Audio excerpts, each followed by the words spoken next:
श्रीमद्भागवती गाथा रहस्यार्थप्रकाशकं संशयोन्मूलनचिणं कृष्णं वंदे जगद्गुरुं। 231వ వచనం చెప్పుకున్నాం.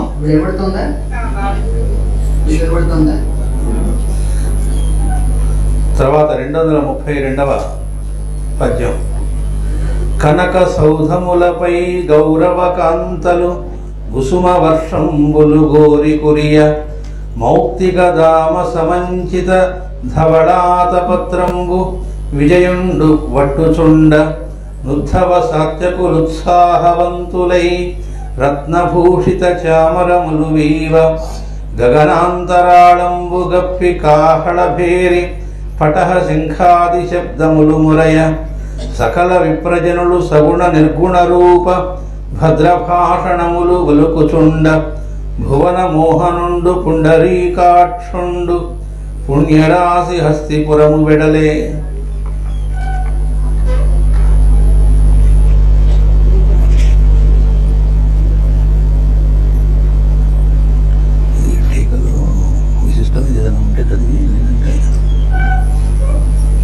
శ్రీకృష్ణుడు రథముపై బయలుదేరినప్పుడు బంగారు మేడల నుండి కౌరవ స్త్రీలు పుష్పవర్షములు కురిపించిరి. కౌరవ స్త్రీలనగా కురువంశమునకు సంబంధించిన అనేక కుటుంబముల వారు అని మాస్టర్ గారు బ్రాకెట్లో ఇచ్చారు. ముత్యముల దండలు వ్రేలాడుచున్న తెల్ల గొడుగు పట్టుకొని అర్జునుడు నిలుచుండెను. ఉద్ధవుడును సాత్యకియు రెండు ప్రక్కల యందును నిలబడి మణులు పొదవిన పిడులు గల చామరములు వీచుచుండిరి. అనేక వాద్యముల శబ్దములను శంఖముల ధ్వనులను గగన భాగమున నిండినవి. బ్రాహ్మణులందరూ ముందు నడుచుచు శ్రీకృష్ణుని సగుణ నిర్గుణ తత్వములను గూర్చి చక్కని సంభాషణలు చేయుచుండిరి. ఇది రహస్య ప్రకాశం.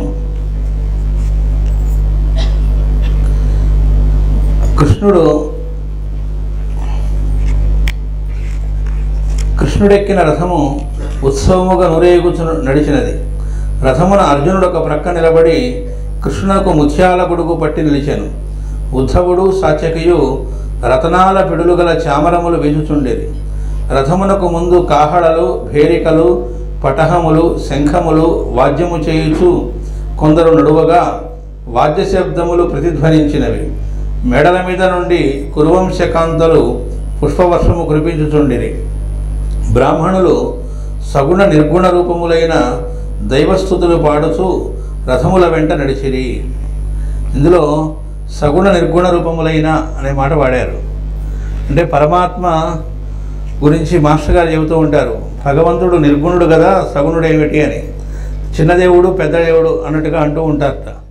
మాస్టర్ గారు చెబుతారు, మనకు కొంతమందికి హయ్యెస్ట్ అంటే నిర్గుణుడు అండి, సగుణుడు ఏమిటి, ఏదో చిన్నది అన్నట్టుగా అనుకోవచ్చు. భగవంతుడికైతే ఆ నామర్థ లేదు అన్నారు. కాబట్టి అంటే అణోరణీయాన్ మహత్వ మహి అన్నట్టుగా ఎంత చిన్నదిగా అనుకున్న దానిగా కూడా ఆయన ఉండగలడు, ఎంత మనం ఊహ పొందినటువంటి స్థితికి ఆయన ఉండగలడు. ఆయనకి ఈ రెండిట్లోనూ ఏది ఒకటి తక్కువ కాదు, ఒకటి ఎక్కువ కాదు. ఈ భేదం చూసినప్పుడు, అది భేద దృష్టి ఉన్నప్పుడు అది స్వామిది ఎలా అవుతుంది? కాబట్టి ఆయనలో ఉండేటువంటి ఆ రెండు రకాలైన విశేషాలని వాళ్ళు కీర్తిస్తూ ఉన్నారు అన్నారు. ఇక్కడ ఆయనలో రెండు కలిసే ఉన్నాయి. అందుకని ఆ రెండు తత్వాలకు సంబంధించినటువంటి దైవస్థుతులను పాడుచు రథముల వెంట నడిచిరి. ఇవేమిటంటే మనకి ఏమండి కథాభాగం పెద్ద ఏముంది దీనిలో, జస్ట్ ఆయన ఇది వదిలేసి ఈ ఊరు వదిలి ఆ ఊరు వెళుతున్నాడు. ఒక ముక్కలో చెప్పచ్చు ఇలా ఎందుకు చెప్పారు అన్నదానికి కూడా మనకు మాస్టర్ గారు చెప్పారు. ఏమనంటే స్వామిని మనం ధ్యానం చేసేటప్పుడు ఎలా ధ్యానం చేయాలి, చేసేటప్పుడు పాదముల దగ్గర నుంచి ఆ కేశ పర్యంతము ఆయన్ని ధ్యానం చేయటం ఒక పద్ధతి. లేదా ఒక్కొక్కడికి ఒక్కొక్కసారి ఆయన అలా వస్తూ ఉన్నప్పుడే ఊరేగింపుగా వస్తున్నాడు, స్వామిని ఊరేగిస్తూ ఉంటాం కదా, ఆ ఊరేగింపుగా వస్తున్నప్పుడు ఆ దర్శనం ఏదైతే అవుతుందో అది హృదయస్థమై అదే జీవితం అంతా కూడా అదే ధ్యానముద్రలో ధ్యానం చేస్తూ ఉండేవాళ్ళు ఉంటారు. కాబట్టి అసలు ధ్యానం చేయాల్సిన పద్ధతే మనకు హృదయం ఉప్పొంగేటట్లుగా స్వామిని రకరకాలుగా మనం ఆయన దర్శించేటువంటి పద్ధతి అన్నమాట. కాబట్టి అలాంటి ధ్యాన పద్యములు అన్నమాట ఇవన్నీ కూడా. అంటే ఇది కేవలం భాగవతం అంటే కథ మాత్రమే కాదు. కాబట్టి భాగవతం అంటేనే ప్రతి పదములోనూ మనకు మొదట్లో వస్తుంది. ప్రతి పదం కూడా ఎందుకు వాడతారు అంటే ఆ పదంలో నుంచి భగవంతుడు వ్యక్తీకరణ కావాలి అన్నారు. భగవద్ అనుభూతి వ్యక్తీకరణ కావడం కోసమే భాగవతం వచ్చింది కనుక ఇందులో వచ్చే ఏ పద్యము కూడా వృధాగా ఏది ఉండదు. ఒక అక్షరం కానీ పదం కానీ పద్యం కానీ ప్రతిదీ కూడా ఆయన దర్శనం అయ్యేటట్లు, ఆయన అనుభూతి కలగడానికి వీలుగా ఉండేటట్లుగా ఇది ఈ రచన ఇవ్వడం జరిగింది అని చెప్పారు మాస్టర్ గారు. 233 వచనం. తత్సమయంబునం గౌరసుందరులు ప్రాసాద శిఖర భాగంబుల నిలిచి గోపాలసుందరుని సందర్శించి వర్గంబులై మార్గంబు 2 దిశలా కరార విందంబులు సాచి యొండరులకుం జూపుచుం దమలోనం దొల్లి గుణంబులం గూడక జీవులు లీన రూపంబులై యుండం ప్రపంచంబు ప్రవర్తింపని సమయంబున నొంటి దీపించు పురాణ పురుషుండి తండు అనువారును జీవులకు బ్రహ్మత్వంబు గలుగా లయంబు సిద్ధించుట ఎట్లను వారును జీవోపాధి భూతంబులైన సత్వాది శక్తుల లయంబు జీవులయంబను వారును గ్రమ్మల శాస్త్రకర్త అయిన పరమేశ్వరుండు నిజవీర్య ప్రేరితయై నిజాంశభూతంబులైన జీవులకు మోహినియగుతూ సృష్టి చేయ నిశ్చయించి నామరూపంబులు లేని జీవులందు నామరూపంబులు కల్పించు కొరకు వర్తిల్లు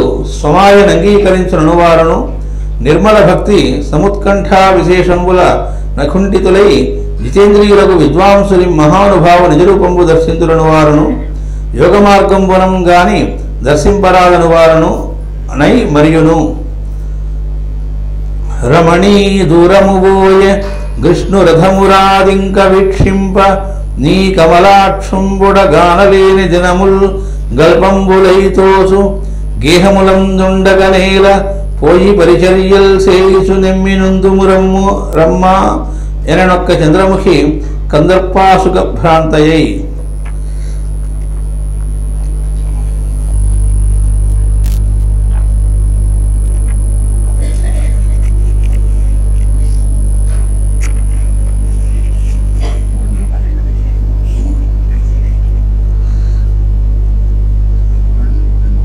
కృష్ణుడు బయలుదేరిన సమయమునకు మేడల చివరి భాగములందు నిలబడిన అందమైన నగర స్త్రీలు పిట్టగోడల దగ్గర నిలిచి మార్గమునకు 2 వైపులా సౌధముల నుండి వరుసగా చేతులు చాపి సుకుమారమైన హస్తములతో వారినొకరినొకరికి చూపించుకొనుచు తమలో నెట్లు సంభాషించుకొనుచుండిరి. ఆ మెడల మీద ఉన్న స్త్రీలు అందరూ చూస్తూనే ఉన్నారు, కానీ ఎవరు ఆగలేకపోతున్నారు. ఒకళ్ళొకళ్ళు మళ్ళా స్వామి గురించి చెప్పుకుంటూ ఉన్నారట. అందులో ఏమని సంభాషించుకుంటున్నారో ఇక్కడ ఇచ్చారు. సృష్టికి ముందు త్రిగుణములు లేకుండాచే జీవుల రూపములన్నీ లీనమైపోవును.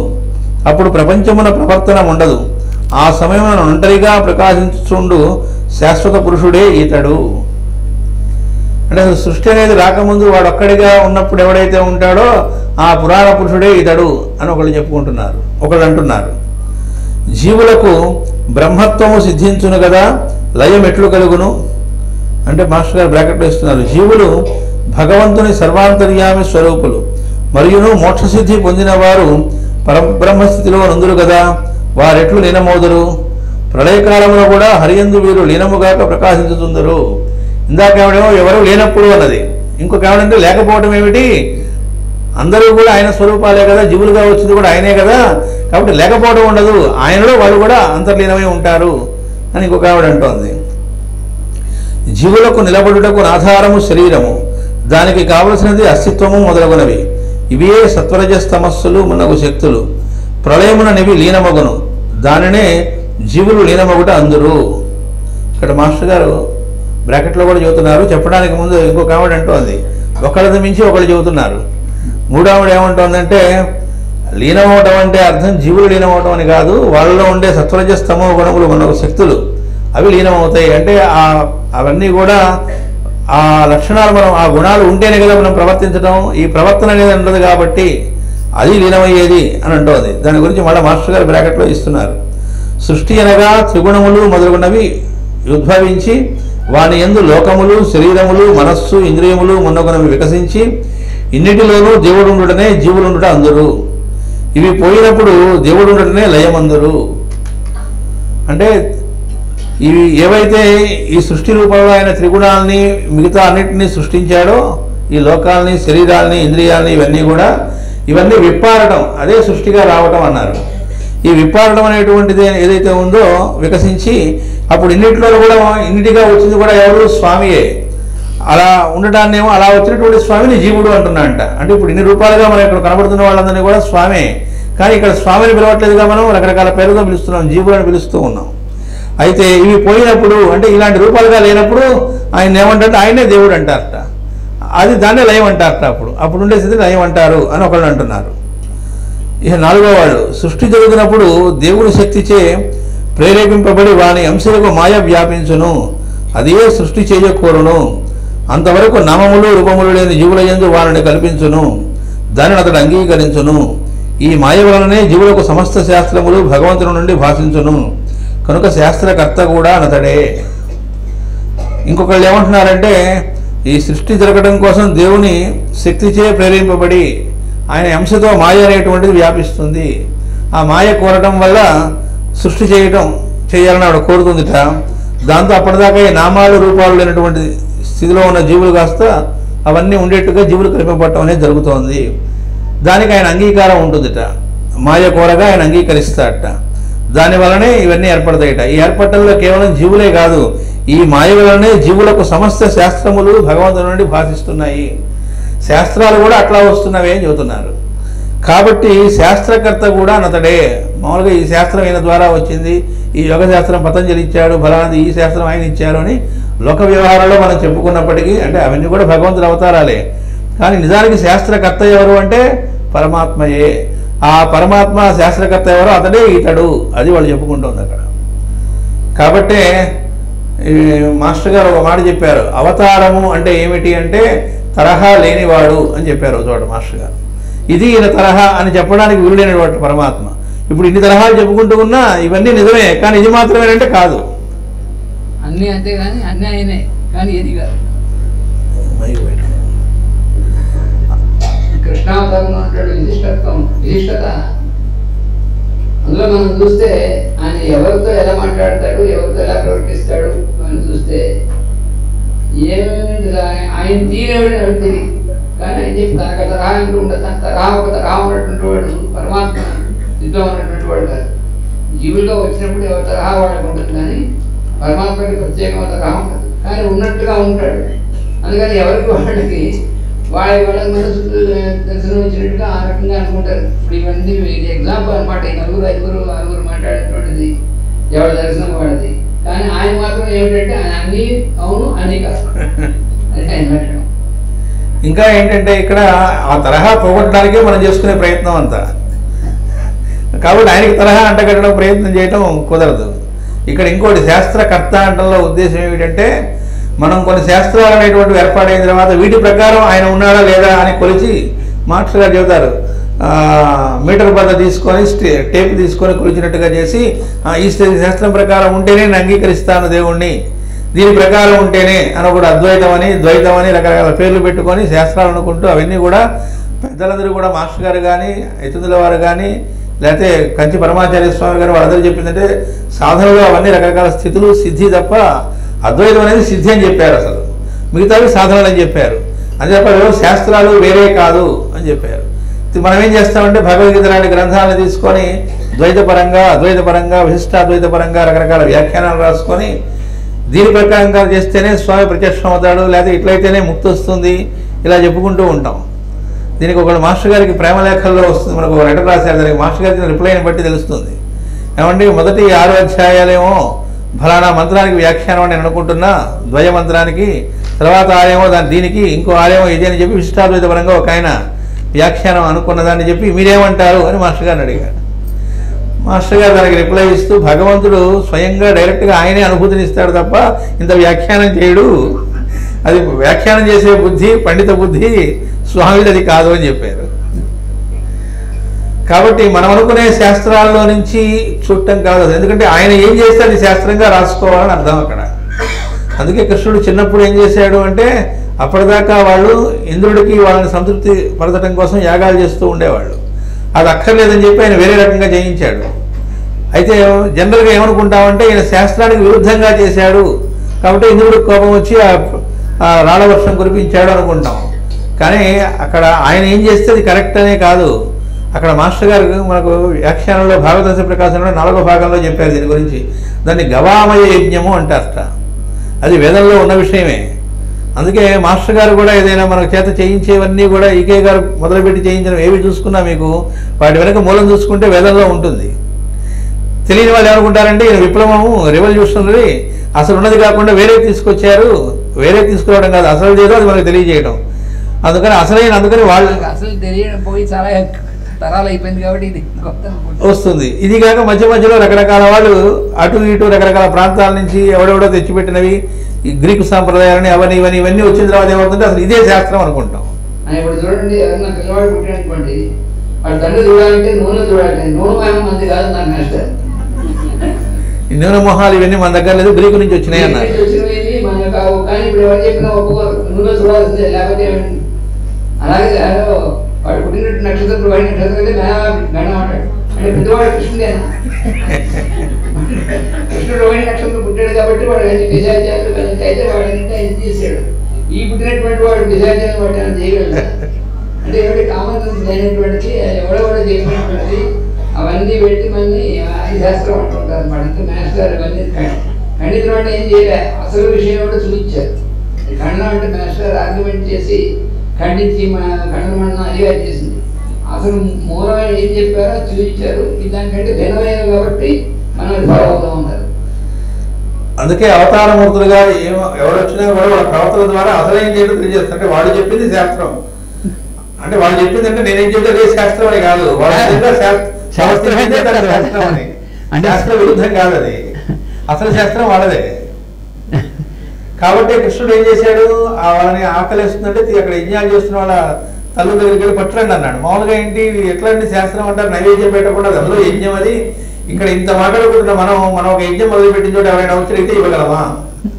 ఎవరో రమ్మన్నారంటే కృష్ణుడు అనుకుంటాం మనం. ఇన్ని కథలు చెప్పుకున్నాం కూడా యజ్ఞం జరుగుతుంటే ముందులా ఇస్తామండి అంటాం. ఏది ఈ కథలన్నీ విన్నా చెప్పుకున్నా కాబట్టి ఏం చేసినా అసలు దగ్గరికి వచ్చేటప్పటికి జారిపోతాం. కానీ అక్కడ ఆయన మరి అలా పెట్టమన్నా అట్లా అంటే అర్థం ఏమిటి, భగవంతుడు ఏది చేస్తే ఆకలితో వాళ్ళు ఉన్నారు కదా, ఆ రూపంలో నుంచి ఆకలి రూపంలో ఉన్నది ఎవరు, పరమాత్మేగా. కాబట్టి వాడికి నైవేద్యం పెట్టడమే అర్థం అన్నమాట. మనకు చైతన్య ప్రభులో యతీంద్రుల వారు చెప్తారు, ఓ రోజు ఇంట్లోకి వాళ్ళ నాన్నగారు వచ్చేప్పటికి ఇతను చిన్న పిల్లవాడు చైతన్య మహాప్రభు ఏంటంటే అంతా అల్లరి ఒకటే ఏడుస్తున్నట్ట. ఏమిటి ఏడుస్తున్నాడు వాడు ఏమిటి అని అడిగితే ఓ పెద్ద సమస్య వచ్చింది అది తల్లి అంటే ఆయన భార్య.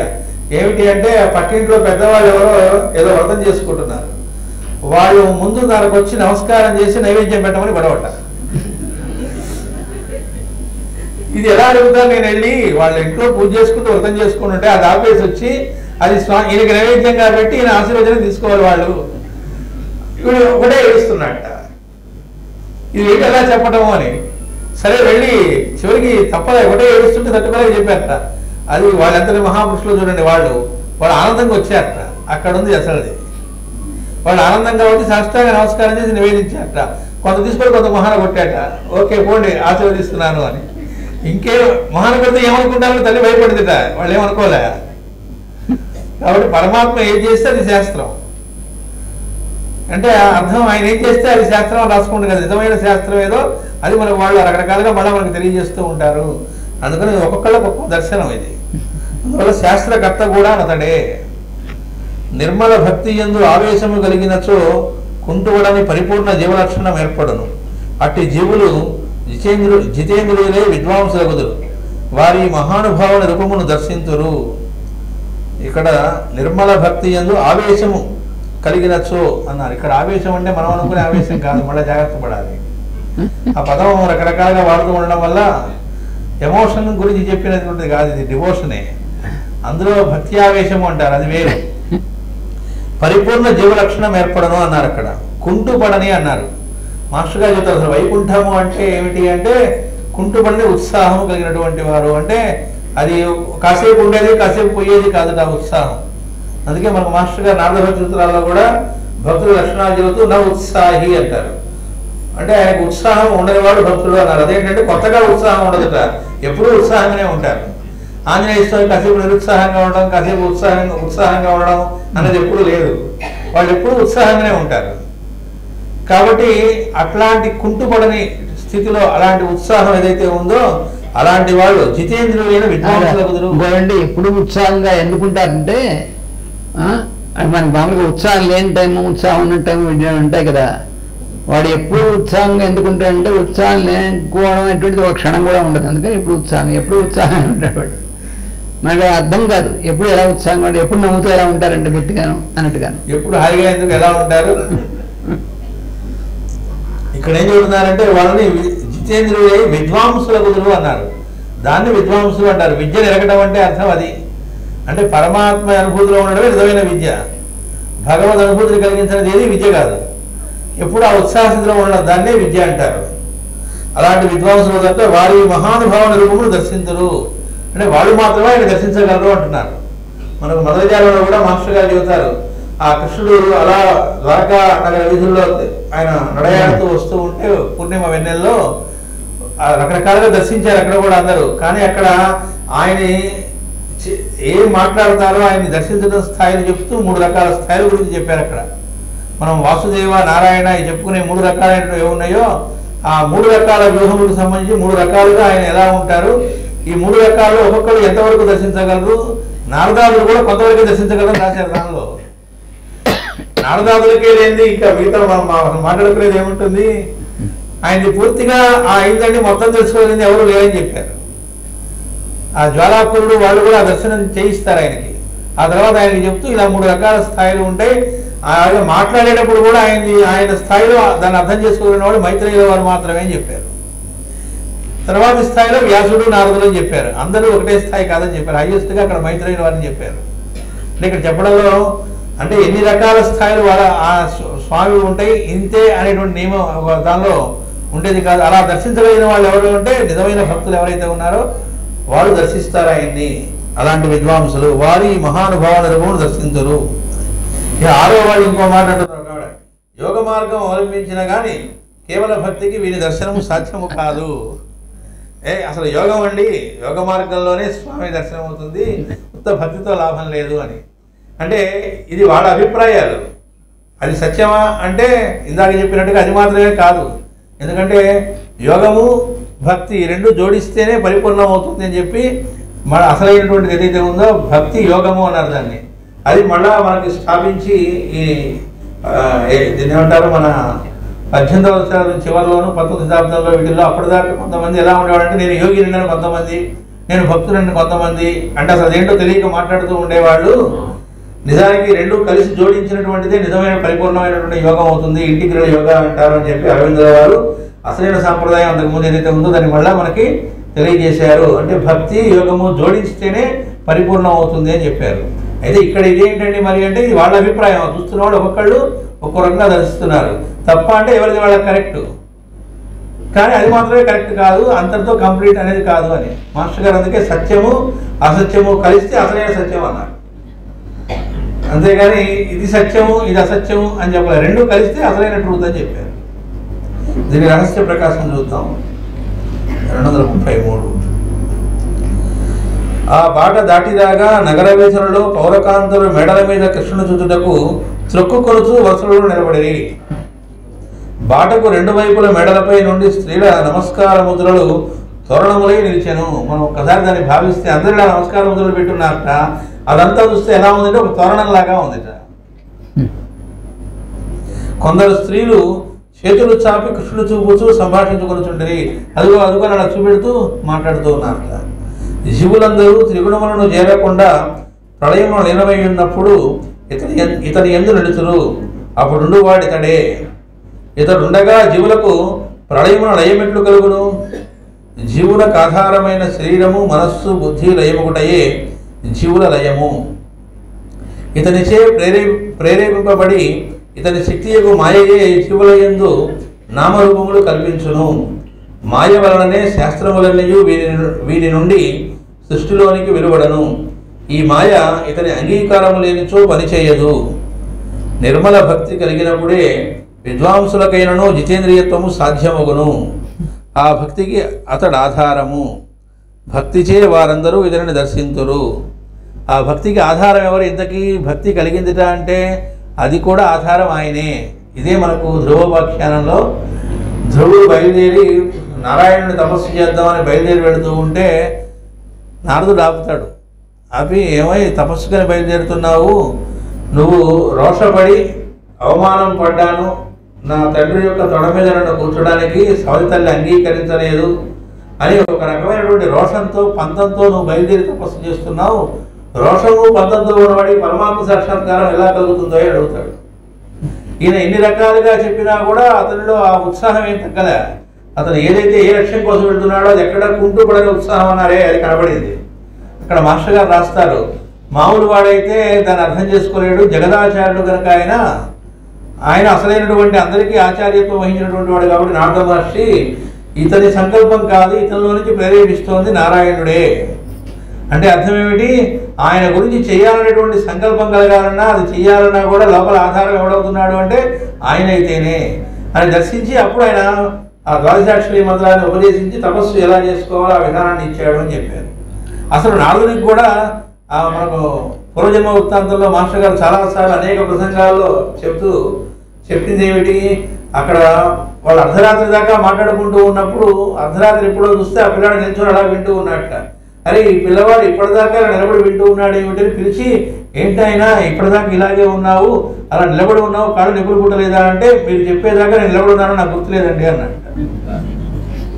అదేంటి నీకు అక్కడ బయట పిల్లలు ఆడుకుంటూ ఉంటే వెళ్ళాలనిపించలేదా, దేనివల్ల నువ్వు ఇది వింటూ ఉన్నావు అంటే, మీరు చెబుతూ ఉన్న వాటిని చూస్తే నేను వదల బుద్ధి కాలేదు, చాలా ఆనందం కలుగుతూ ఉంది, అదే నన్ను ఆకర్షించింది అన్నారట. అప్పుడు వాళ్ళు అనుకున్నారట, ఈ వయసులో మనం బ్రహ్మవాదులు అనుకుంటున్న మనకి ఈ స్థితి కలిగిందా, ఈ పిల్లవాడి మనం నిర్లక్ష్యం వహించాము, తప్పు చేశాము అంటే అర్థం ఏమిటి, అతనిలో ఆ భక్తి అనేది నెలకొందిట అంటే భగవంతుడు అక్కడ ఉన్నాడు, వ్యక్తం అవుతూ ఉన్నాడు.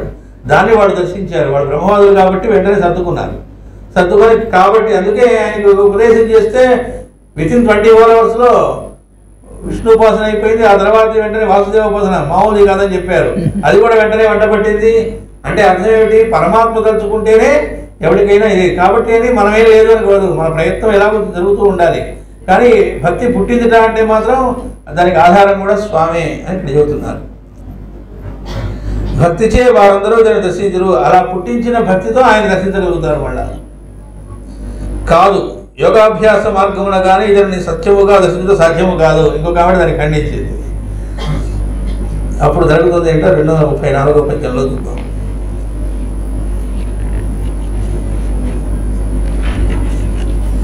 రమణి దూరము ఓయ కృష్ణురథము రాధింక వీక్షింప నీ కమలాక్షం బొడగానలేని జనముల్ గల్పంబులైతోసు గేహములందుండగ నేలపోయి పరిచర్యలు సేయుచు నెమ్మినుందు బ్రహ్మ ఎననొక్క చంద్రముఖి కందర్పాసుక ప్రాంతయ్యై.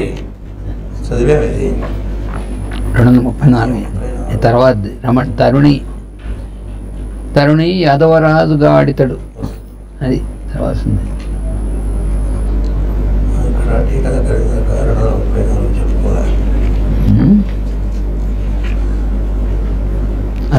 రథము దాటి పోచుండగా చూసి ఒక అందమైన కాంత మన్మథ బాణములకు భ్రాంతి చెంది ఇట్లనుచున్నది, ఓసి ఈ కృష్ణుని రథము దూరము పోయెను, ఇక రాదు, వీరిని చూచుటకిక వీలు పడదు, వీరిని చూడని యొక్క దినము ఒక కల్పముగా తోచును. మనం ఇండ్లలో నుండి ఏమి చేయవలను, ఇంట్లో నీకేంటి మనం చేసేది, ద్వారకకు పోయి వారికి పరిచర్యలు చేయించు కుతూహలముతో కాలము గడుపుదు రమ్ము అంటోంది. ఓసి కృష్ణుడి రథము దినము పోయెను, కనులకు ఇంకా కనిపించదు, ఇటుపైన వీరిని చూడలేనిచో దినములు కల్పముల వలె గడుచును. ఈ గృహముల యందు మనకు వచ్చినదేమి, మనమును ద్వారకకు పోయి వానికి పరిచర్యలు చేయించు వాని సాన్నిధ్యమును నుండిపోయిన ఎంత బాగుండు అని పలుకుచు నొకత మన్మథ బాధ నందెను.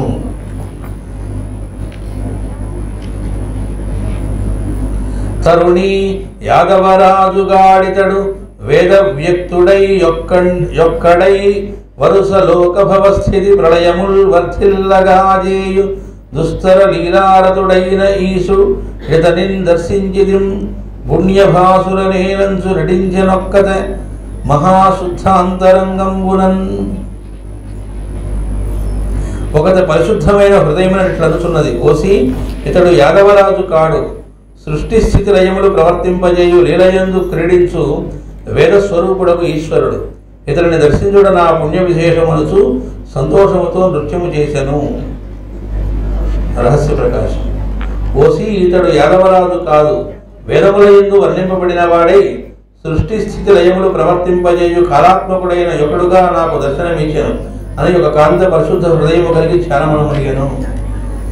ఆవిడ చాలా పరిశుద్ధ హృదయట. అందువల్ల ఆవిడకి ఆ వేద పురుషుడు ఎవడో వాడే తప్ప ఇతడు మనం అనుకునేటువంటి ఒక యదువంశంలో పుట్టినప్పటికీ యాదవరాజు అనుకోవడం కాదు.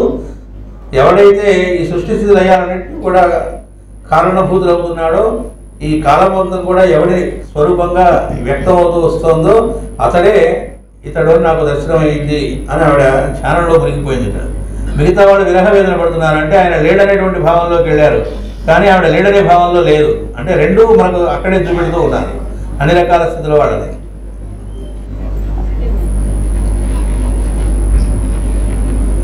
తామస గుణులకు రాజులు భూమిం ప్రభవించి ప్రజల బొలియింపగా సత్వామలతనుడై ఈతడు భామిని వారల వధించు బ్రతికల్పమునన్. ఇదియుగాక ఈ ఉత్తమ శ్లోకుడెలమి జన్మింపంగా యాదవ కులమెల్ల ననఘమయ్యే నీ పుణ్యవర్తనుడే వృద్ధునుండగా మధురాపరము దొడ్డ మహిమగనియే నీ పూరుష శ్రేష్ఠుని క్షింప భక్తితో ద్వారకావాసులు ధన్యులైరి ఈ మహాబలశాలి ఎరిగి శిక్షింపంగా నిష్కంటకంబయ్య నిఖిల భువన మీ జగన్మోహనాకృతి నిత్సగించి పంచశరభల్లజాల విభజ్యమాన విమల మానసమై వల్లవీ సమూహ మితని యథరామృతము గ్రోలు నిలపృద్దు. ఈ కమలాక్షు నీ సుభగు నీ కరుణాంబుధి ప్రాణనాథుగాదేకొని వేట్క గాపురము సేయుచునుండెడు రుక్మిణీ ముఖానేక పతివ్రతల్ నియతి నిర్మల మానసలై జగన్నుతాస్తోక విశేష తీర్థముల దొల్లిటి పాముల నేమినోచిరు.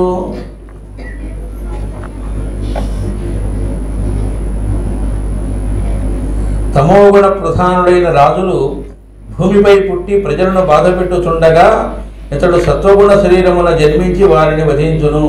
ఇది ప్రతికల్పమును జరుగుతుండను. ఇంకొకటి చెబుతూ ఉన్నారు, లోకంలో తమో గుణంతో ప్రవర్తిల్లుతూ కొంతమంది రాజులు అలా వచ్చి అందరినీ బాధ పెడుతూ ఉంటే సత్వగుణ శరీరంతో జన్మించి వాళ్ళని వహించడం అనేది ప్రతికల్పంలో ఆయన చేస్తూ వస్తాడు, ఆయనే ఈయన కూడా అని ఒకళ్ళు అన్నారు. తర్వాత దానిలో చెబుతున్నారు, ఉత్తమ శ్లోకుడు అంటే గొప్పవారిచే స్తుతింపబడువాడుట. తర్వాత పాపము లేనిది ఎల్లప్పుడూ గొప్పదనము పురుషులలో ఉత్తముండు. దీని యొక్క డైరెక్ట్గా తాత్పర్యం చూద్దాం. ఈ మహానుభావుడు కోరి జన్మించడం వలన యాదవ కులము పవిత్రమైనది. ఈ పుణ్యమూర్తి చిరకాలము నివసించడం వలన మధురాపట్టణము చక్కని మహిమకొనినది. ఈ ఉత్తమ పురుషుని భక్తితో చూస్తుండటం వలననే ద్వారకావాసులు ధన్యులైరి. ఈ మహాబలశాలి కనుగొని దుష్టుల శిక్షించడం వలననే లోకములకు కష్టములు తీరినవి. గోపస్త్రీలు విని జగన్మోహనాకారమును వరించి మన్మథ బాణములచే భిన్నములైన మనస్సులు గలవారై నిరంతరము ఇతని పెదవి అమృతము గ్రోణుదురు. ఇది చమత్కార సంభాషణ అని చెబుతారు మాస్టర్ గారు. మన్మథుడు పంచేంద్రియములకు అధిపతి. వారిని భిన్నము చేసి మనస్సు నిర్మలము చేసి ఇతని పెదవి నుండి వచ్చు వేణుగానము సంభాషణలు మన్మథునికి లొంగకుండా గోపికలను హరించునని అర్థము. చాలా అద్భుతమైనటువంటి ఇది మాస్టర్ గారు మనకి ఇక్కడ ఇచ్చారు. అంటే ఎప్పుడైతే అందుకే అధరామృతము అన్నారు దీన్ని మనకు లీలాసుకుల వారు. ఆ మాస్టర్ గారు చెప్పారు మనకి, పుణ్యశాస్త్రి గారు అంతకృష్ణ గారు మాస్టర్ గారు చెప్పిందని మనం చెప్పారు.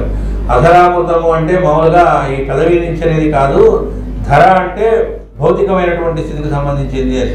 అధర అంటే మనం అనుకునే భౌతికమైనటువంటి సుఖాలు వీటికి సంబంధించింది కానీ అంటే చాలా ఉత్తమోత్తమైనటువంటిది, అది మెటీరియలిస్టిక్ సంబంధించింది కాదు అని. కాబట్టి ఆయన వేణువుతో ఏం జరిగింది అంటే వీళ్ళు వేరే ఇంద్రియ సుఖాలు లేకపోతే ఇలాంటి వాటికి సమ్మోహనాలకి అటువైపుకి పక్కకి మరడకుండా స్వామి వైపు మరడినట్లుగా వేణుగానం చేసింది అని చెబుతున్నారు.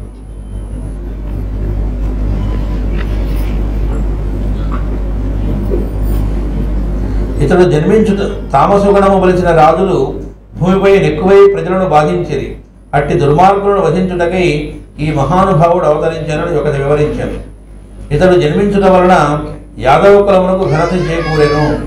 ఇతడు కొంతకాలము నివసింపగా మధురాపురికి మహిమ కలిగెను. వీరిని భక్తితో చూచుచుండడం వలన ద్వారకావాసులు ధన్యులైరి. ఈ మహాబలశాలి దుష్ట శిక్షణము చేయుట వలననే ఈ ప్రజలందరకు సుఖము కలిగినది. ఇతని జగన్మోహనాకారము చూసి మన్మథ బాధ చెందిన గోపకాంతలందరూ వీని పెదవి ఎందరి అమృతమును గ్రోలుచుందురు. ఇది చమత్కార సంభాషణము. పంచశరుడు అనగా 5 బాణములు గల మన్మథుడు. జీవుల పంచేంద్రియములే వాని బాణములు. వానికి కృష్ణుడు లక్ష్యము కాగా పంచశరముల బాధ విమల మానసముల స్థితిని కలుగజేయును. కామక్రోధాదుల అనుభవమునకు తోడ్పడు పంచేంద్రియములు ఆనంద సాధనములని భావన. పెదవి ఎందరి అమృతమనగా అతని బోధలు వేణుగానము అని అర్థము. ఇక్కడ దీని ముందు వాక్యంలో చాలా ముఖ్యమైన పాయింట్ ఒకటి ఇచ్చారు. పంచేంద్రియములు అనేటువంటివి కామక్రోధాల అనుభవానికే కాదు, ఆనంద సాధనములకు కూడా అవియే అని చెబుతున్నారు. మనకు ప్రచేతసులు అని చెప్పి భాగవతంలోనే వాళ్ళ కథ వస్తుంది. అంటే ఈ ఇంద్రియములకు అధిపతులుగా వాళ్ళని చెబుతారు. అంటే భగవంతుడి సృష్టిలో మరి ఇంద్రియం అనేవి సృష్టించాట అంటే ఆయన సృష్టించింది ఏది వ్యర్థం కాదు. మరి అవేంటండి, మనలో ఆ ఇంద్రియములు అవన్నీ కూడా చాలా మామూలు అయినటువంటి వాటికి మనం పతనం చెందడానికి వీలైనటువంటి వాటి వైపుకే ఆకర్షింపబడుతూ ఉన్నాయి కదా. అంటే ఏవైతే ఇలా ఆకర్షింపబడుతున్నాయి అనుకుంటున్నామో అవే మనల్ని ఉత్తమోత్తమైన స్థితికి తీసుకెళ్ళడానికి కూడా ఉపయోగపడుతూ ఉన్నాయి. దీనికి మనకు ఉదాహరణే రామానుజాచార్యుల వారు ఒకతను తన భార్య కళ్ళని బాగా ఇష్టపడుతూ ఆ కళ్ళు ఎక్కడ పాడవుతాయో అని చెప్పి గొడుగు పట్టుకొని వెళుతూ అలా అర్చిస్తూ ఉంటే, ఏమయ్యా ఇంతకంటే అందమైన కళ్ళను చూపెడితే అర్చిస్తావా, పూజిస్తావా, ఆరాధిస్తావా అని అడిగారు. ఇంతకంటే అందమైన కళ్ళ ఏది ఎక్కడ ఉండవు చూపెట్టండి అన్నట్ట. తీసుకెళ్ళి రంగనాథుడి యొక్క తీసుకెళ్ళి చూపెట్టాక కళ్ళ కట్టి. అదేంటంటే మేము కూడా వెళ్ళామంటే శ్రీరంగం వెళ్ళాము చూసాము అంటే అక్కడ ఏంటంటే అతనిలో చిత్తశుద్ధి ఉంది, నిజమైన ఆరాధన భావం ఉంది. కాబట్టి అందుకే గురువు గారి దర్శనం అయింది, ఆచార్యుడి నుంచి స్వామి సాక్షాత్కారం కలిగింది. వెళ్ళినప్పుడు ఆయన చూసినప్పుడు ఆ కళ్ళల్లో ఇంతకంటే కళ్ళు ఎక్కడ ఉంటాయి అనిపించింది. అయిపోయింది. అంటే అర్థం ఏంటి, అక్కడ ఆ స్థితిలో ఉన్నాడు కాబట్టి. అంటే ఆ ఇంద్రియములు అప్పటిదాకా ఎటువైపు ఉన్నాయో అటు నుంచి స్వామి వైపు కొనండి. కాబట్టి ఇవే ఇంద్రియములు, ఇవి అందుకే మహాత్ములు భక్తులు అనుకున్న వాళ్ళకైనా మామూలు అనుకున్న అందరికీ ఇచ్చింది ఇదే శరీరంగా, ఇదే శరీరాన్ని సాధారణంగా చేసుకొని వాళ్ళేమో ఉత్తమోత్తమ స్థితికి వెళ్ళగలిగారు. కాబట్టి ఈ శరీరం అనేటువంటిది పాడుదనం, ఇంద్రియాలు అనేటువంటి దుర్మార్గమును ఇట్లా అనుకోవడం కూడా పొరపాటు. అందుకని ఆనంద సాధనములోని భావము. తర్వాత పెదవి ఎందరి అమృతమనగా అతని బోధలు వేణుగానము. వేణుగానం ఒకటే చెప్పలే, ఆయన బోధలు అన్నారు. అంటే భగవద్గీత అది అమృతం. అంటే అర్థం ఏమిటి, ఎప్పటికీ నశించండి. అంటే ఎప్పటికైనా బాగుపడేవాడు, ఎవరికైనా కావాల్సిన ఆన్సర్ మొత్తం సొల్యూషను ఈ సృష్టిలో ఎవరికి ఏ క్వశ్చన్ కలిగినా దానికి కావాల్సిన ఆన్సర్ దానిలో లభిస్తుందిట. అంటే అది ఎలాంటి గ్రంథం అయి ఉండాలి అంటే గ్రంథ రూపంలో మనం చెప్పుకుంటున్నాం. ఇప్పుడు మనకు మాస్టర్ గారు పురుషమేషంలో వస్తుంది, మొదట్లోనే వస్తుంది, మనం చదువుకున్నాం. కొత్తగా ఏం చెప్పాడు అక్రూరుడు అంటాడు, ఆల్రెడీ అన్ని ఋషులు వాళ్ళు వేదాల్లో ఉన్నవన్నీ కలగాపులగం చేసి ఒకటి చేర్చాడు అంటాడు. అంటే వాడు అప్పుడు చూసే దృష్టిని బట్టి ఉంటుంది, కలగాపులగం చేయడం కాదు, ఆ ఎసెన్స్ అంతా చాలా హాయిగా మొత్తం ఒకటికి చేర్చి ఆయన అనుగ్రహించాడు మనకి. కాబట్టి ఏంటంటే మాస్టర్ గారు ఇంకో మాట కూడా రాశారు, భాగవత 4వ భాగంలో వస్తుంది. భగవద్గీత అంటే అది అయిపోయింది అనుకోవాలండి, అప్పటి నుంచి ఇప్పటిదాకా భగవద్గీత కొనసాగుతూనే ఉంది అన్నారు. జాగ్రత్తగా చదువుకోవాల్సిన క్షణ వాక్యాలని. అంటే భగవంతుడు అనేటువంటి వాడు ఎప్పుడు ఉంటాడు కదా, ఎప్పుడు ఎవరొక్కడి రూపంలో నుంచి మనకు కావాల్సిన మెసేజ్ని ఆయన అందజేస్తూనే ఉంటాడట. అది నా భగవద్గీత అంటే. అందుకని జస్ట్ అర్జునుడు కృష్ణుడు వాళ్ళ మధ్య జరిగిన సంభాషణ అనుకుంటే పొరపాటు. ఈ రోజుకి ఎప్పుడు పరమాత్మ అనేక రూపాల్లో వచ్చి మనకి ఆ మెసేజ్ అందజేస్తూనే ఉంటాడు. అదే భగవద్గీత. అందుకే అది భగవద్గీత అయింది. కృష్ణగీత, రామగీత ఇట్లా అనలే, శివగీత అనలే, భగవద్గీత అన్నారు దాన్ని. కాబట్టి ఎప్పుడు అందుతూనే ఉంటుంది అది. అందుకే అమృతము అన్నారు, అంటే నశించనిది.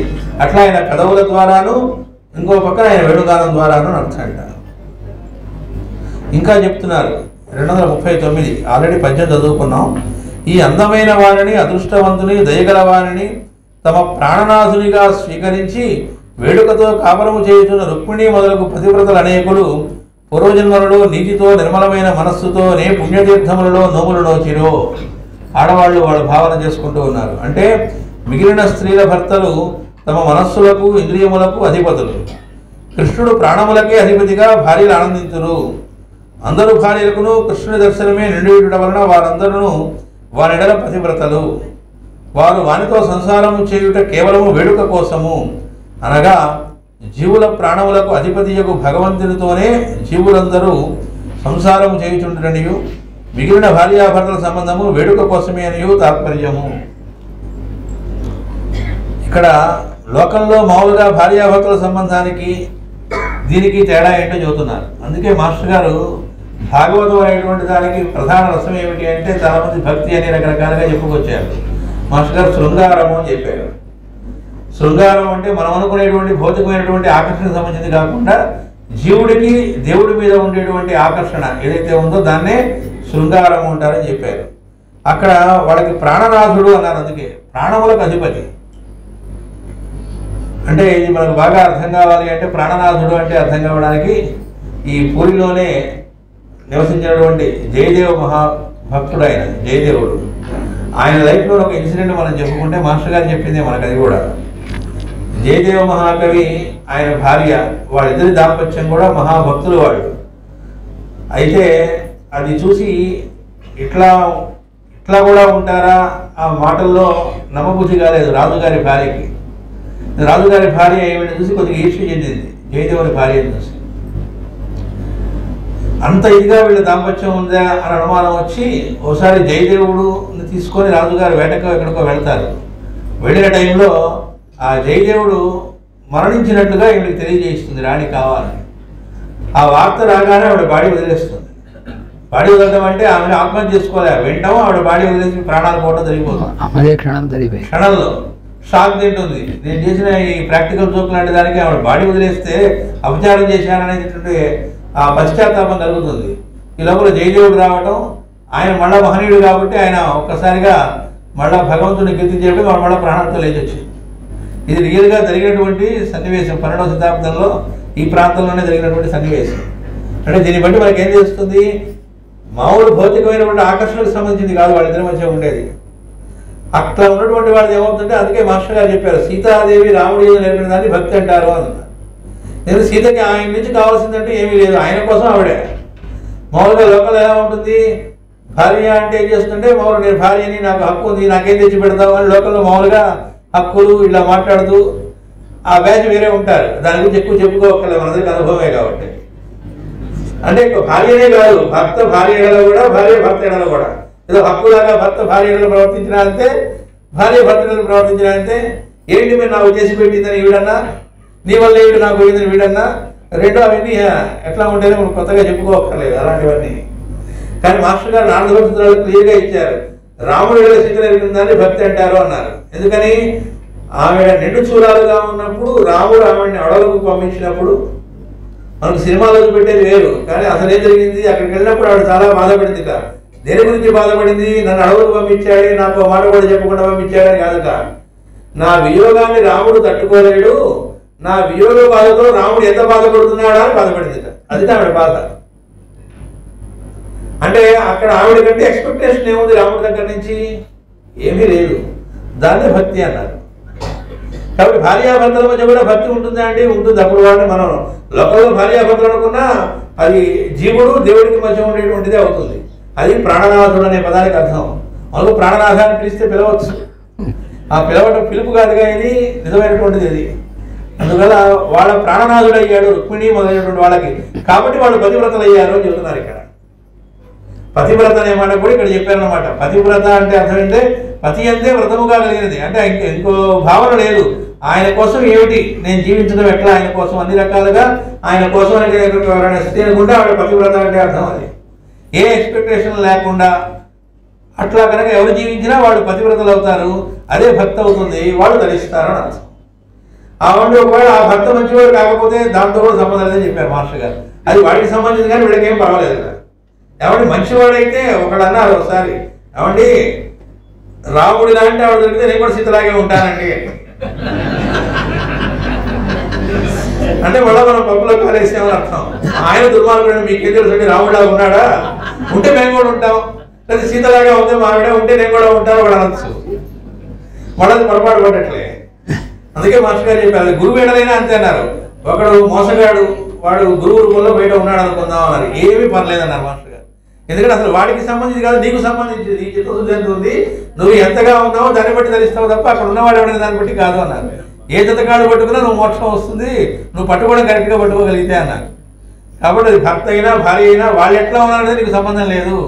నువ్వు గనక వాళ్ళ ఎడను చూడవలసిన విధంగా ఎక్స్పెక్టేషన్ లేకుండా జీవించగలిగితే. మనం ఏంటంటే పొరపాటు పడుతూ ఉంటాం అనడానికి సరస్సు జాతి నిండా మాస్టర్ గారు 1,00,000 ఉదాహరణలు, ఎన్ని ఇచ్చారో ఉదాహరణలు. చీర ఆల్రెడీ కొన్నట్ట, అయినా కూడా మళ్ళా కొన్నాళ్ళు అయిన తర్వాత ఆ మరిది భార్యకి చీర కొన్నట్ట. మరిది భార్యకి చీర కొన్నాడు, మీరు నాకు కొనలేదు, కొని 4 రోజులు కూడా కాలే, అలిగిందిట, పుట్టింటికి వెళ్ళిపోయిందిట. ఇంకొక ఆవిడేమో మీరు ఇల్లు కట్టేదాకా నేను మళ్ళీ అడుగు పెట్టాను, పుట్టింటికి వెళ్ళిపోయింది. కాబట్టి ఇవన్నీ ప్రేమలు అంటారా? ఇవి ప్రేమలు కాదు, పొరపాటు పట్టాలని చెప్పుకుంటూ వచ్చారు అక్కడ. కాబట్టి దివ్య దాంపత్యము అంటే అందువల్ల వీళ్ళు పతివ్రతలు అయ్యారు. ఎందుకంటే ఆ ఎక్స్పెక్టేషన్ లేకుండా రుక్మిణి అలాంటి వాళ్ళు ఉన్నారు కనుక అని చెబుతున్నారు. అందువల్ల జీవుల ప్రాణములకు అధిపతియకు భగవంతునితోనే జీవులందరూ సంసారం చేయించుంటారనియు, మిగిలిన భార్యాభర్తల సంబంధం వేడుక కోసమే అని తాత్పర్యము అని చెప్పారు ఇక్కడ. ఇతడు కరుణకు సముద్రము వంటి వాడు, ఇతడున్న చోట సౌభాగ్యముండును. ఇట్టి వారిని భర్తగా పొంది కాపురము చేయుచున్న రుక్మిణి మొదలగు వారే నిజమైన పతివ్రతలు. వారు పూర్వజన్మములలో ఏ నోములు నోచిరో. రుక్మిణి మునగు వారికి తమ భర్త కన్నా దేవుడు గొప్పవాడను కొనవలసిన గతి పట్టలేదని పాపం. అంటే తన భర్త కంటే ఇంకెవరో దైవం ఉన్నాడు అనేటువంటి భావన కలగలేదట. అందుకే మనకు నాథుడు అంటారు. నాథుడు అంటే నా అసలు ఇంకా దానికంటే పైన ఇంకేమీ లేదు అని. అట్లా తన భర్తనే పతిదేవుడినే దేవుడిగా నిజంగా అనుకుని ఎవరైనా చేస్తే ఖచ్చితంగా వాళ్ళు ముక్తిని పొందుతారు తప్ప ఇంకోటి కాదు అనేది. ఆ భర్త ఎలాంటి వాడే దాంతో సంబంధం లేదు. అది కూడా మళ్ళీ మాస్టర్ గారు చెప్పి మనం ఎప్పుడు గుర్తుపెట్టుకోవాలి. అతను రాకపోవచ్చు, అతను అధోగతి పాలవచ్చు, అతనికి అనేక జన్మలు ఉండదు, అది వేరే కథ. కానీ వీళ్ళు ధరించడం అనేది జరుగుతుంది, ధరించడానికి సాధనం అని. అందుకే స్త్రీలకి ప్రత్యేకంగా వేరే సాధనలు అక్కర్లేదని భగవద్గీతలో చెప్పడం జరిగింది. దాన్ని వేరేగా అర్థం చేసుకోవడం, అపార్థం చేసుకోవడం కృష్ణుడి కాలంలోనే జరిగింది. దాన్ని కృష్ణుడిని కూడా అడిగారు ఈ విషయం అనేటువంటిది మనకు మాస్టర్ గారి మంత్రజాలము పురుషమేధమే, మంత్రజాలం కాదు, పురుషమేధంలోనే అది కూడా వస్తుంది. ఆయన చెప్పినటువంటి భగవద్గీతలో ఆయన ఏం చెప్పారు, ఆయన పొరపాటు ఆ రోజులోనే పడ్డారట, ఇప్పుడు కాదు. స్త్రీలకు ప్రత్యేకంగా ఈ సాధనలు అక్కర్లేదంటే స్త్రీలు చదవకూడదు, చెయ్యకూడదు అని అందరూ అడిగారు. కృష్ణుడు చెప్పాడు అని చెప్పింది అక్కడ ఏమిటి అంటే వేరే అవసరం లేదు, తరించడానికి వాళ్ళకి చక్కటి అవకాశం ఏమిటి, బిడ్డల్లోనూ భర్తలోనూ కనుక వాళ్ళు దైవాన్ని చూసి చేయగలిగితే అదే అన్నారు. ఇంకా ఏం చెప్పారు మాస్టర్ గారు నారదపుత్రాల్లో, బిడ్డకి ఏం కావాలో చూసుకోవడంలో తమకేం కావాలో తల్లిదండ్రులు మర్చిపోతే దాన్నే భక్తి అంటారు అని చెప్పారు. కాబట్టి అన్నిటికంటే ఎక్కువ తరించడానికి వీలైనటువంటి అవకాశం ఎవరికంటే స్త్రీలకి, తల్లులకిట. ఎందుకంటే వాళ్ళకి వేరే సాధనలు జపదపాలు ఏమీ చేయాల్సిన అవసరమే లేదు. ఆ అదృష్టం వాళ్ళకి ఈజీగా వచ్చే మార్గం వాళ్ళు రోజు నిత్యకృత్యంలో చేసేటువంటి వాటిలోనే ఉన్నది అనేది మాస్టర్ గారు మనకి మార్గాన్ని తెలియజేశారు. ఇది ఇందులో అర్థం కాకపోవడానికి ఉన్న విషయం ఏమీ లేదు. ఏమంటే ఇప్పటికి కూడా సాధారణంగా తల్లులు ఇంట్లో వంట చేస్తారు. ఆ ఇంట్లో వంట చేసినటువంటిది తాము వెంటనే పెట్టేసేటువంటి వాళ్ళు ఎంతమంది ఉంటారు? చాలా తక్కువ మంది ఉంటారు. వాళ్ళు వంట చేసిన తర్వాత ఆ చేసిన వంటని భర్త, పిల్లలు, ఇంకా ఇంటికి వచ్చేవాళ్ళు వాళ్ళకి పెడదాం, వాళ్ళు పెట్టిన తర్వాత తిందాలి అనే యాటిట్యూడ్ ఉన్నటువంటి వాళ్ళు ఇప్పటికీ ఎక్కువ మంది వీళ్ళే ఉన్నారు. అది వాళ్ళకు ఉన్నటువంటి సాధన కారణం అది చెప్పింది ఇందులో. అంతేగాని తాను చేసేసినటువంటి చాలా బాగా తయారు చేసింది వచ్చింది, ఎందుకని మళ్ళీ అందరికీ పెడితే నాకు ఉంటుందో ఉండదని ముందు తినేసేటువంటి వాళ్ళు చాలా తక్కువ మంది ఉంటారు. ఉండకపోరు కానీ చాలా తక్కువ మంది ఉంటారు. సహజంగా తల్లులో ఎక్కువ మంది అవతల వాళ్ళకి పెట్టి భర్తకైనా పిల్లలకైనా ఎవరికైనా పెట్టిన తర్వాత తినేటువంటి స్వభావం ఎక్కువ ఉంటుంది సహజంగా చాలామందిలో. ఇప్పటికీ కూడా ఎందుకంటారంటే ఇంత స్థితికి వచ్చిన తర్వాత కూడా అయినప్పటికి కూడా ఇప్పటికి కూడా ఉంటారు. కాబట్టి అందుకనే కృష్ణుడు ఇంత ఖచ్చితంగా చెప్పాడు. వాళ్ళకి సాధన అనేటువంటిది లేదని బాధపడక్కర్లేదు. చేయడం తప్పని అర్థం కాదు. ఇవన్నీ చేసేస్తున్నాం కాబట్టి మేము అవన్నీ చేయక్కర్లేదు అనుకోక్కర్లేదు. మాకు సాధనకి దీన్ని బట్టి మాకు అసలు ఏ సాధన అక్కర్లేదు, అవసరం లేదు, మేమేం చేయక్కర్లేదు అని అనుకోక్కర్లేదు. కానీ సహజంగా ఉంది దీంట్లో అని చెప్పి క్లియర్ చేశాడు కృష్ణుడి కాలంలోనే. ఆయన చెప్పిన దానికి అపార్థాలు వస్తే ఆయన ఇంకా శరీరంలో ఉన్నప్పుడే క్లియర్ చేయాల్సినటువంటి స్థితి అప్పటికే వచ్చింది. ఏది ఆయన శరీరం వదిలేసిన రోజు నుంచి కదా కలి ప్రవేశించింది. అసలు కలి ప్రవేశించడం అనేటువంటిది. కానీ ఆయన ఇంకా శరీరంలో ఉన్నప్పుడు అంటే ఇంకా కలి ఇంకా ప్రవేశించలేవాడు, రెడీగా ఉన్నాడు దూకడానికి. ఈయన ఎప్పుడు శరీరం వదిలేస్తాడో మనం దూకుదామని. అప్పటికే ఆ ప్రభావం వీళ్ళ మనస్సుని ప్రసరింపజేశాడు కలి. ఈయనకి తిరిగితే చూస్తూనే ఉన్నాడు, తెలుసు. అందువలన దాన్ని మళ్ళీ ఆయన శరీరంతో ఉన్నప్పుడే సాక్షాత్తు తానే దాన్ని సరైనటువంటి అర్థం ఇదిరా అని చెప్పాల్సినటువంటి పరిస్థితి అప్పటికే వచ్చింది అని ఇది మాస్టర్ గారు మనకి క్లియర్ చేశారు. అది లేకపోతే కృష్ణుని ఎందుకు చెప్పడం, ఆయన ముందే చెప్పేశాడు కదా అని అంటే అది కారణం. అది ఉన్నటువంటి ఈ చెప్పడంలో ఉన్నటువంటి విశిష్టత కూడా అదే. ఇంకోటి, తల్లులు ఏదైనా వండారు, బిడ్డలో ఎవరో తింటున్నప్పుడు వాళ్ళు బాగుంది అన్నప్పుడు ఆనందపడి ఏం చేస్తారంటే ఇంకా వాళ్ళకి పెట్టడానికి ట్రై చేస్తారు. వీళ్ళకి మిగలకపోయినా చాలా ఆనందపడతారు, వాళ్ళు తింటూ ఉంటే ఆనందపడతారు. అంటే ఎదుటి వాళ్ళు ఆనందపడుతూ ఉంటే చూసి ఆనందపడటం అనేటువంటిది. అయితే అది వ్యాప్తి చెందాలి అన్నారు. తమ బిడ్డలే కాకుండా ఎవరినైనా అలా బిడ్డలుగా స్థితిలోకి వ్యాప్తి చెందితే అది అన్కండిషనల్ అవుతుంది, అది భక్తి అవుతుందని చెప్పారు. అందరినీ కూడా తమ బిడ్డలుగా చూడగలిగేటువంటి స్థితికి అది దానికోసం ఇది సాధనం అవుతుంది అనేటువంటిది అందులో ఉన్నటువంటి.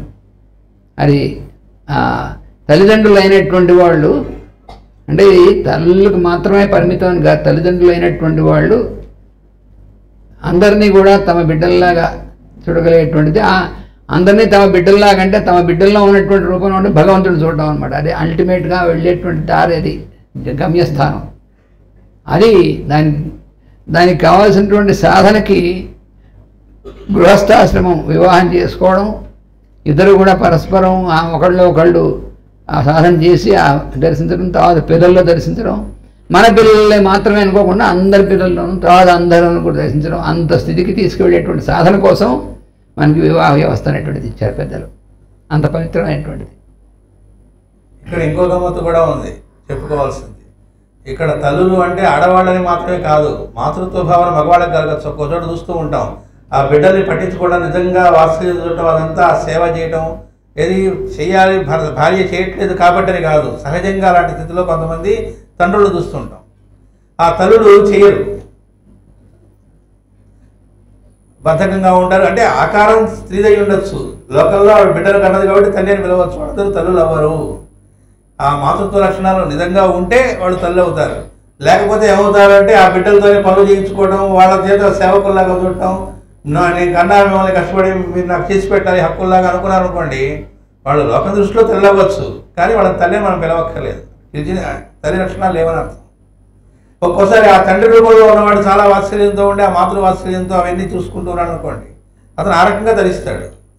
కాబట్టి అది ఎవరు ఎందుకంటే ఇవన్నీ కూడా భౌతికమైనటువంటి బయటికి సంబంధించినవి, కానీ ఆత్మకు చెప్పడానికి ఏం కాదు.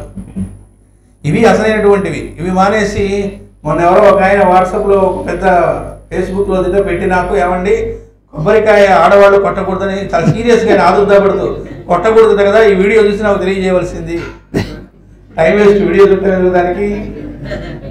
కొబ్బరికాయ అంటే అసలైన విషయాలు ఏవి ఆచరించాలో ఇవి మానేసి కొబ్బరికాయ కొట్టాలా, ఊదికడ్డి నిండి పెట్టాలి, ఒత్తులు 3 పెట్టాలా, 1 పెట్టాలా, లేదా మధ్యలో ఆగిపోతే కర్పూరం నిరాజించినప్పుడు ఏమైపోతుంది, పనికిమాల విషయాలన్నీ తీసుకొని అసలు అది ఆధ్యాత్మికత అనుకుంటూ అది సాధారణ అనుకుంటూ అసలైంది ఇది. మనం ముందు ఇంట్లో వాళ్ళతో వాత్సల్యం ఉండడం, మన ఇంట్లో వాళ్ళని ముందు ప్రేమించగలగడం, వాళ్ళ కోసం మనం మన హక్కులు ఇలాంటివన్నీ మర్చిపోయి వాళ్ళ కోసం అని ఉండటం, అది నెమ్మదిగా వ్యాపించి మన చుట్టాలు కావచ్చు, బంధువులు కావచ్చు, స్నేహితులు కావచ్చు, మన సోదర బృందం అందరిలోనూ కూడా అలాంటి స్థితిలోకి రావడం. కాబట్టి సాధారణంగా అలాంటి దాన్ని తీసుకోవడం చేయొచ్చు. అందువల్ల పతివ్రత అనేటువంటి దానికి డెఫినేషన్గా మాస్టర్ గారు ఇస్తున్నారంటే ఆ భర్తే నాకు అనుకునే వాళ్ళకి ఇంకా వేరే దేవుడు కూడా అక్కర్లేదని చెబుతున్నారు. ఆ గతి వాళ్ళకి పట్టలేదు అంటున్నారు. అయితే ఈ మాటల్లో మన ఇందాక అందుకే చెప్పుకుంది కృష్ణుడు కాబట్టి వాళ్ళకి అయిందండి, మాకు కూడా కృష్ణుడు లాంటి వాడు వస్తే మేము అని కాదని చెప్పి మాటికి అక్కడ స్ట్రెస్ చేసే గోడలో ఉద్దేశం. 240 అని ఇట్లు నానా విధంబులుగా బలుకు పురసుందరుడ వచనంబు లాకర్ణించి కటాక్షించి నగుచు నగరంబు వెడలే ధర్మచుండును హరికి రక్షణంబులై కొలిచి నడవం చతురంగ బలంబులం బంచిన తత్సేనా సమేతులై తన తోడి వియోగంబుల కోర్వక దూరంబు వెనుతగిలిన కౌరవుల మరణించి జాంగల పాంచాల దేశంబులు దాటి సూరసేన యామున భూములం గడచి బ్రహ్మావర్త కురుక్షేత్ర మత్స్య సారస్వత మరుధన్వ సౌవీరాభీర సైంధవ విషయంబులు అతిక్రమించి తత్తద్దేశవాసులిచ్చిన కానుకలు గైకొనచు నానార్థ మండలంబు సుచ్చి పద్మబంధుండు పశ్చిమ సింధు నిమగ్నుండైన సమయంబున బలిశ్రాంత వాహనుడై చరిచని.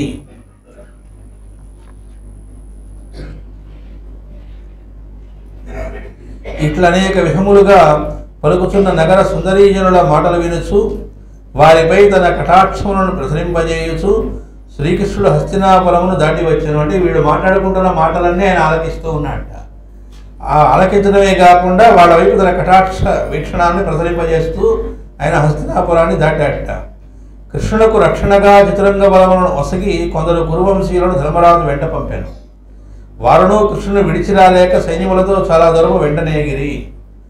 కృష్ణుడు వారిని వెనుకకు మరలించి వేగముగా తన ప్రయాణము సాగించెను.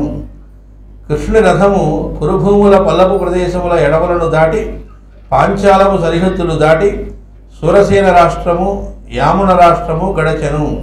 అటుపైన బ్రహ్మావర్తము పైన కురుక్షేత్రము మీదుగా మత్స్యము సారస్వతము మరుధన్వము సౌవీరము ఆభీరము సైంధవము అను ప్రదేశములను దాటెను.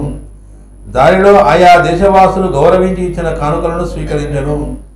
అటుపైన ఆవర్త మండలము ప్రవేశించు సమయమునకు సూర్యుడు పడమటి సముద్రమున గురుక్కుచుండెను. అప్పటికి గుర్రములు అలసిపోయెను. ఇట్లు వివిధములుగా పలుకుచున్న నగరకాంతల మాటలు గమనించి కటాక్షించుతూనే కృష్ణుడు సాగిపోయెను.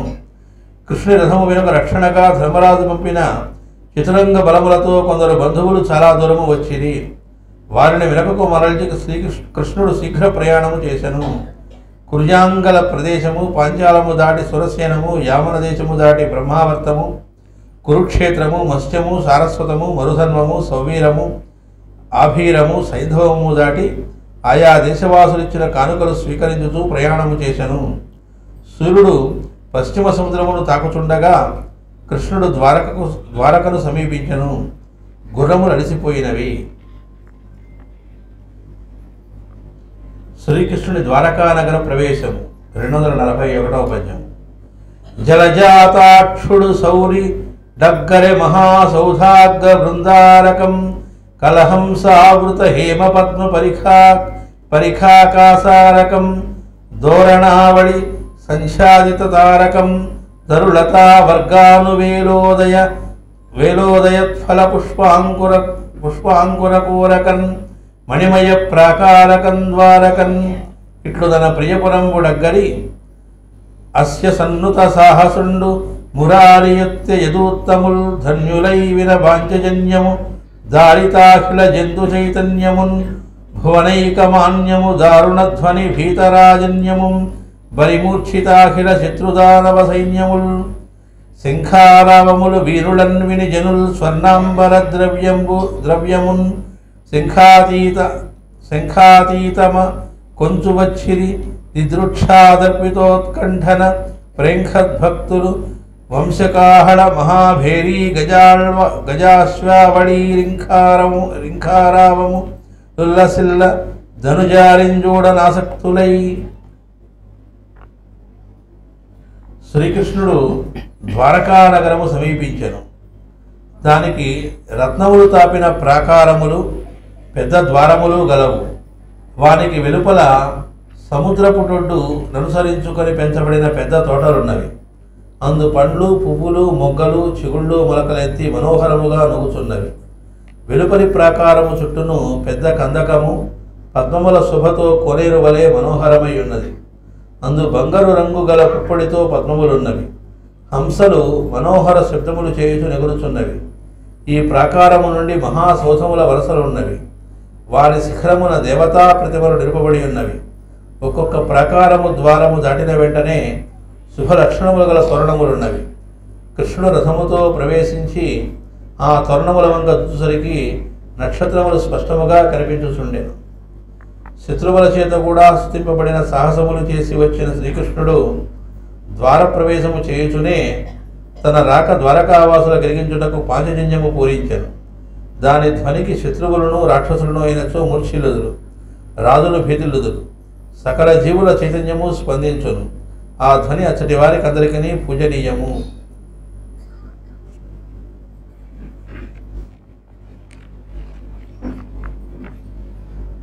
బాటల కటునిటు చక్కని కోనేళ్లు, అందు పద్మములు హంసలు శోభగా నుండెను. మరి యొక్క పార్శ్వమున సముద్ర తీరము, దాని వెంబడి అతి దీర్ఘముగా తరుగులతో రతలతో అంతులేని దూరము పూచియున్న అడవి పువ్వులతో మొగ్గలతో పండ్లతో వనమున్నది. ఆకాశము నిండిన తోరణములు ద్వారములకు ఎదురుగా అలంకరింపబడి ఉన్నవి.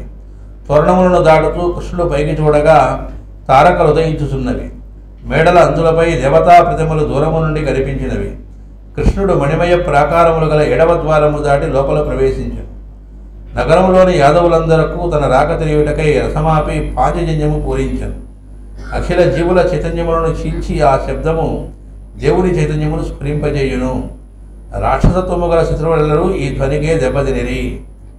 ఇక్కడ పాంచజన్యము అంటే ఫిజికల్గా మనం ఉంటున్న ఒక శంఖధ్వని మాత్రమే కాదర్థం. ఈ పంచజనుడు అనే రాక్షసుడు మామూలుగా కథ చెబుతారు, కానీ మాస్టర్ గారు మనకు శంఖారావంలో పాంచజన్యం అంటే ఏంటనేది తెలియజేశారు. ఈ పంచేంద్రియములతో జనించిన ఈ దేహాన్ని, అంటే మన పంచేంద్రియాలతోనే కదా మనల్ని భగవంతుడు జీవుడిగా ఇచ్చింది. దీన్ని వాడి యొక్క శంఖముగా అయ్యేట్టుగా మనం తయారు చేసుకోగలిగితే దాన్ని పాంచజన్యము అన్నారు. అలా అవ్వడం కోసం ఇవ్వబడింది కాబట్టి అవతల ఉన్నటువంటి నరుడైన అర్జునుడిదేమో దేవదత్తము అన్నారు. ఆయన మనకి ఇవ్వబడింది అని, నరుడి యొక్క ఇది అని.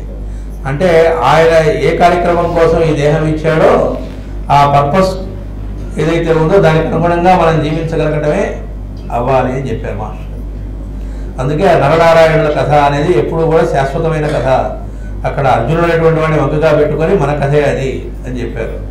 అంటే మనకి డ్రైవింగ్ ఫోర్స్గా ఎవరు అవ్వాలంటే స్వామి అవ్వాలి. అందుకే మాస్టర్ గారు మనకు సాధనగా ఒకరికి లెటర్ రాస్తున్నట్టు రాసిన చెప్పింది అంటే కృష్ణ సాధన అని చెప్పారు. ఏ సన్నివేశంలో మీకు లైఫ్లో వచ్చినా ఆ సన్నివేశంలో కృష్ణుడు అయితే కనుక ఈ సన్నివేశంలో ఎలా ప్రవర్తిస్తాడని ధ్యానం చేసి అట్లా నువ్వు ప్రవర్తించు అని చెప్పారు మాస్టర్. నేను ఆ సాధన చేస్తూ ఉన్నాను, నువ్వు కూడా చెయ్యి అని ఒకరికి రాసిన లెటర్లో ఉంది. అంటే అది అందరికీ చెప్పింది ఆ లెటర్ ద్వారా.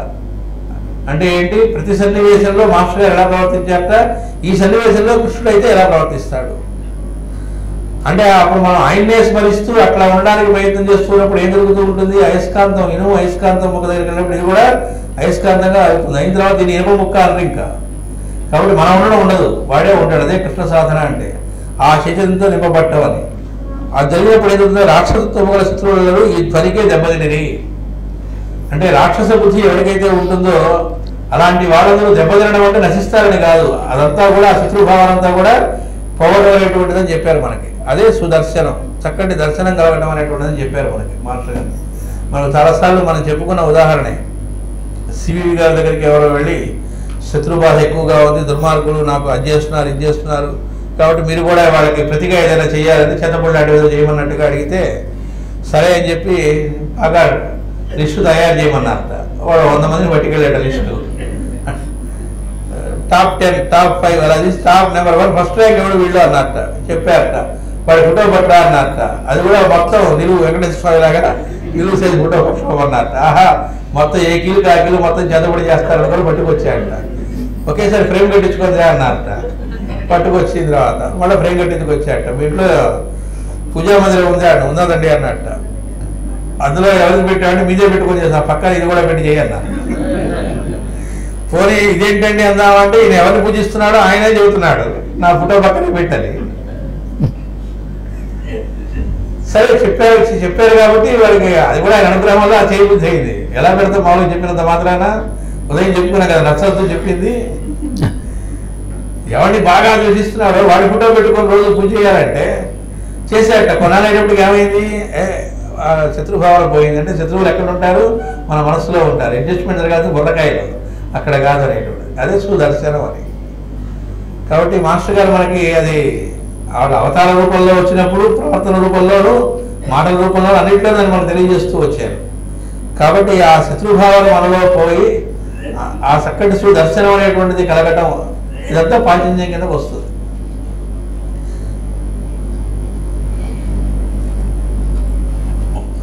ఆ తర్వాత 244 కూడా ఇందాక 18 చదువుకున్నాం.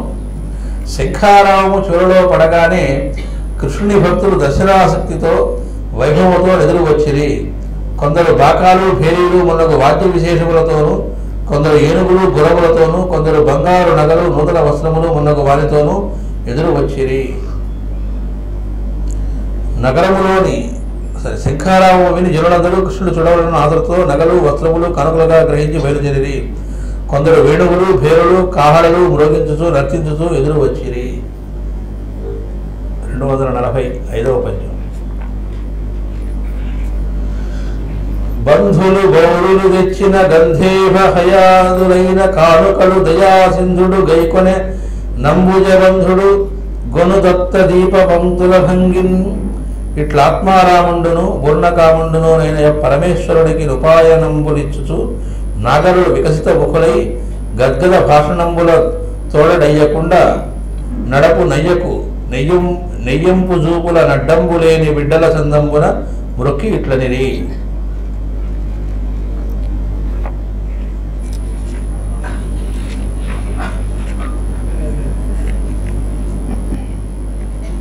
బంధువులు పురజనులు తెచ్చిన మదపుటేనుగులు గుర్రములు మనకు కానుకలను శ్రీకృష్ణుడు దయతో స్వీకరించుతుండగా సూర్యుడు దీపముల వరుసను స్వీకరించుతున్నట్లు నేను. ఆ పోలిక చూడండి, సూర్యుడికి మన దీపంతో ఇస్తూ ఉంటే ఆ వెలుగు ముందు ఇదేముంది అంటే మన ముచ్చట కోసం మనం ఇవ్వటమే తప్ప అక్కడ ఉన్నటువంటిది అంతులేని తేజస్సు కదా. ఇక్కడ సూర్యుని పూజించిన వారు పర్వదినంలో దీపములు వెలిగించి సమర్పించి నమస్కరించరు. కొందరు దున్నెలలో దీపములు పెట్టి కోనేటిలో తేలునట్లు వదిలేదరు. దీపములు వెలుగులు, సూర్యుడు వారికి మూలము. అట్లే ద్వారకలో కనుకలు చుచ్చున్న సంపదలన్నిటికీ తానే మూలము. ఆయనను ఆదరించి స్వీకరించుట వారిని అనుగ్రహించు వేడుక. అంటే వీళ్ళందరూ అందరూ ఐశ్వర్యవంతులు కావడానికి కానీ అంత సుఖశాంతులతో ఉండడానికి కానీ ఇవన్నీ కానుకలుగా ఇచ్చే స్థితిలో ఉండడానికి కారణం ఎవరు? ఆయనే. మరి అదేంటండి అంటే అది ఆయనకి ముచ్చట, వీళ్ళ ముచ్చట తెచ్చినా ఆయనకి ముచ్చట.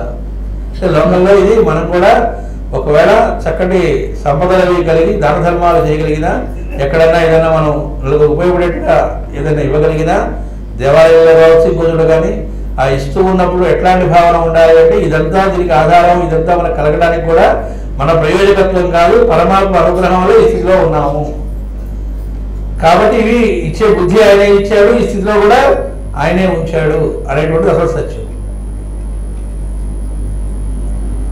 ఇట్లా అందరి ఆత్మల యందును విహరించువాడు, కోరికలు లేనివాడు రఘు శ్రీకృష్ణునకు కానుకలిచ్చుటకు వచ్చిన ద్వారకానగర జనులు ఆదరమున ప్రేమతో ఉడకు కంఠధ్వనులతో వికసించిన ముఖములతో నమస్కరించిరి. ఇక్కడ అందరి ఆత్మల యందును విహరించేవాడు, వాళ్ళలో ఉన్నది కూడా తానే. కోరికలు లేనివాడును అగు అంటే వాళ్ళ కోరికలు తీరుస్తున్నాడు, అందరిలో ఉన్నాడు, వాళ్ళకి కోరికలు కలిగింది ఇవ్వాలని. కానీ ఆయన ఎలాంటి వాడు? ఆయనకి ఏ కోరిక లేదు, వాళ్ళ ముచ్చట తీర్చడం కోసం ఆయన తీసుకుంటున్నాడు అవన్నీ కూడా.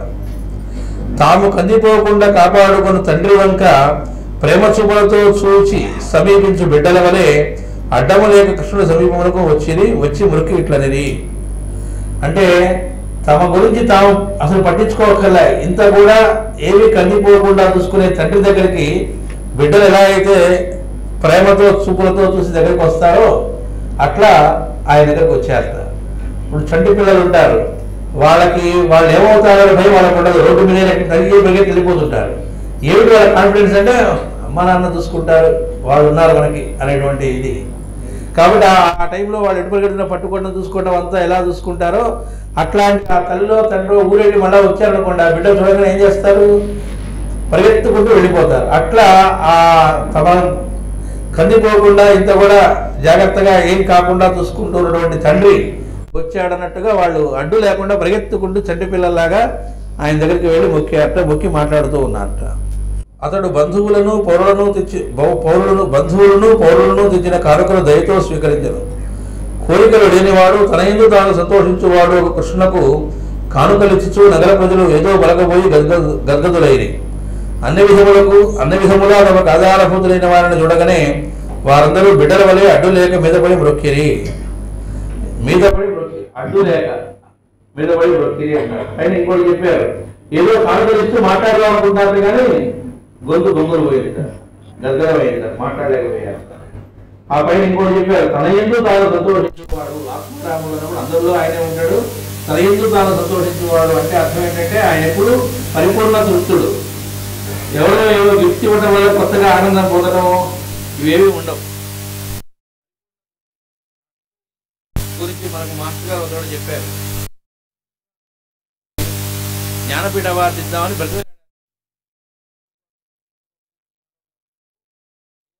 జ్ఞానపీఠ అవార్డు ఇస్తాం. అదేంటంటే జ్ఞానపీఠ అవార్డు అంటే ఎగిరి గంటేస్తారు, పెద్ద అవార్డు అది సాహిత్యం. అది ఇస్తామంటే ఎగిరి గంటేస్తారు కదా అంటే ఆయన ఎగిరి గంతేలేదు.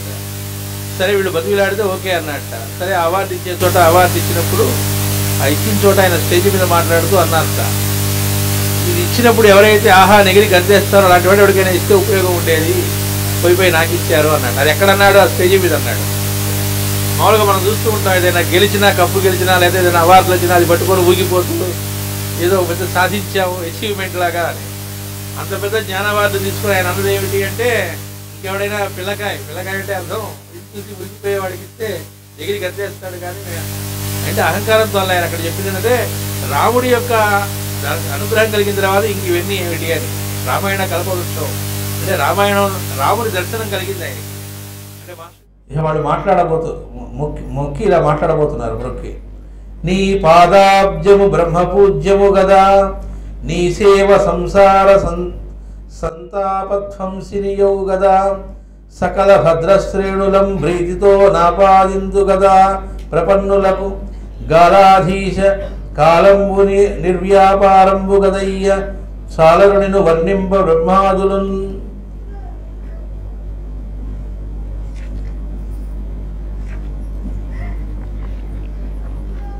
నీ పాదపద్మములు బ్రహ్మకును పూజనీయములు గదా, నీ సేవ సంసారమందరి తాపములను పోగొట్టును, సమస్త శుభములను శరణాగతులకు ప్రేమతో సంక్రమింపజేయును.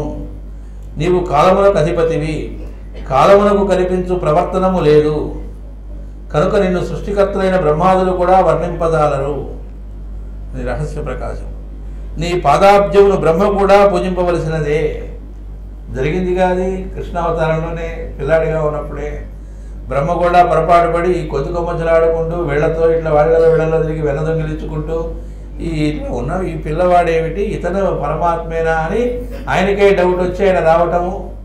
సరే వాళ్ళందరినీ మాయం చేయటము, ఇన్ని రూపాలు ఆయనే వహించడము, ఇదంతా చూసి ఇదేమిట్రా అనుకుంటే ఆయన బ్రహ్మలోకం వెళ్ళాట. మాస్టర్ గారు తమాషా చెబుతారు.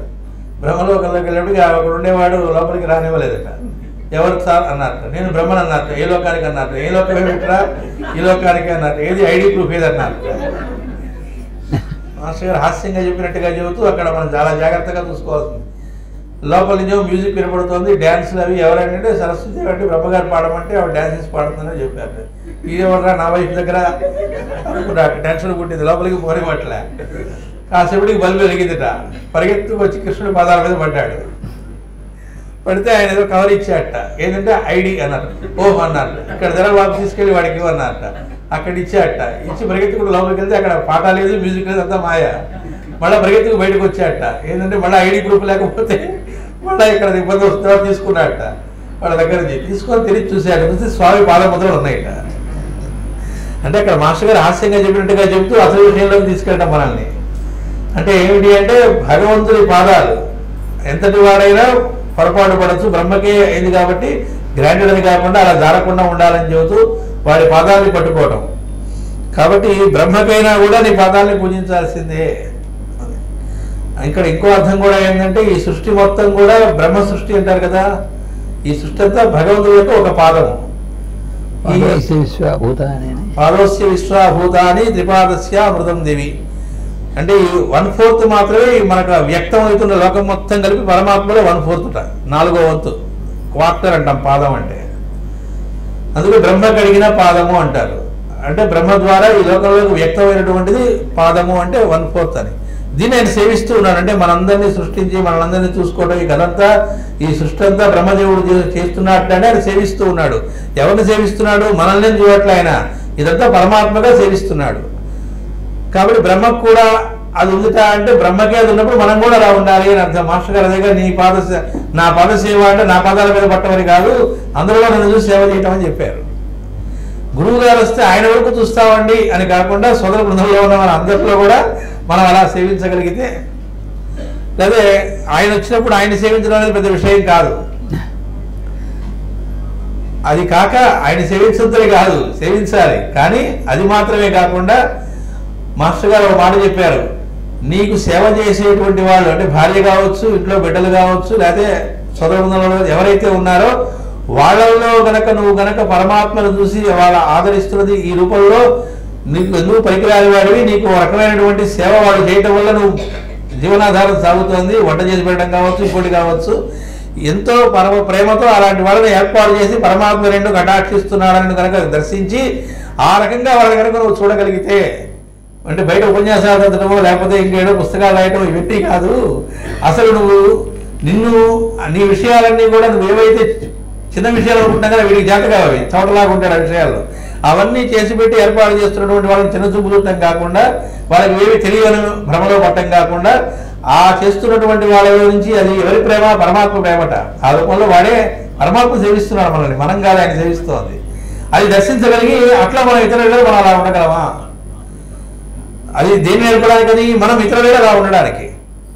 అందుకే జాగ్రత్తగా గుర్తుపెట్టుకోవాలి ఏంటంటే, ఎవరైతే సేవిస్తూ ఉంటారో వాళ్ళ దగ్గర ఒళ్ళు దగ్గర పెట్టుకొని ఉండండి అని చెప్పారు. గ్రాంటెడ్గా తీసుకోవద్దు.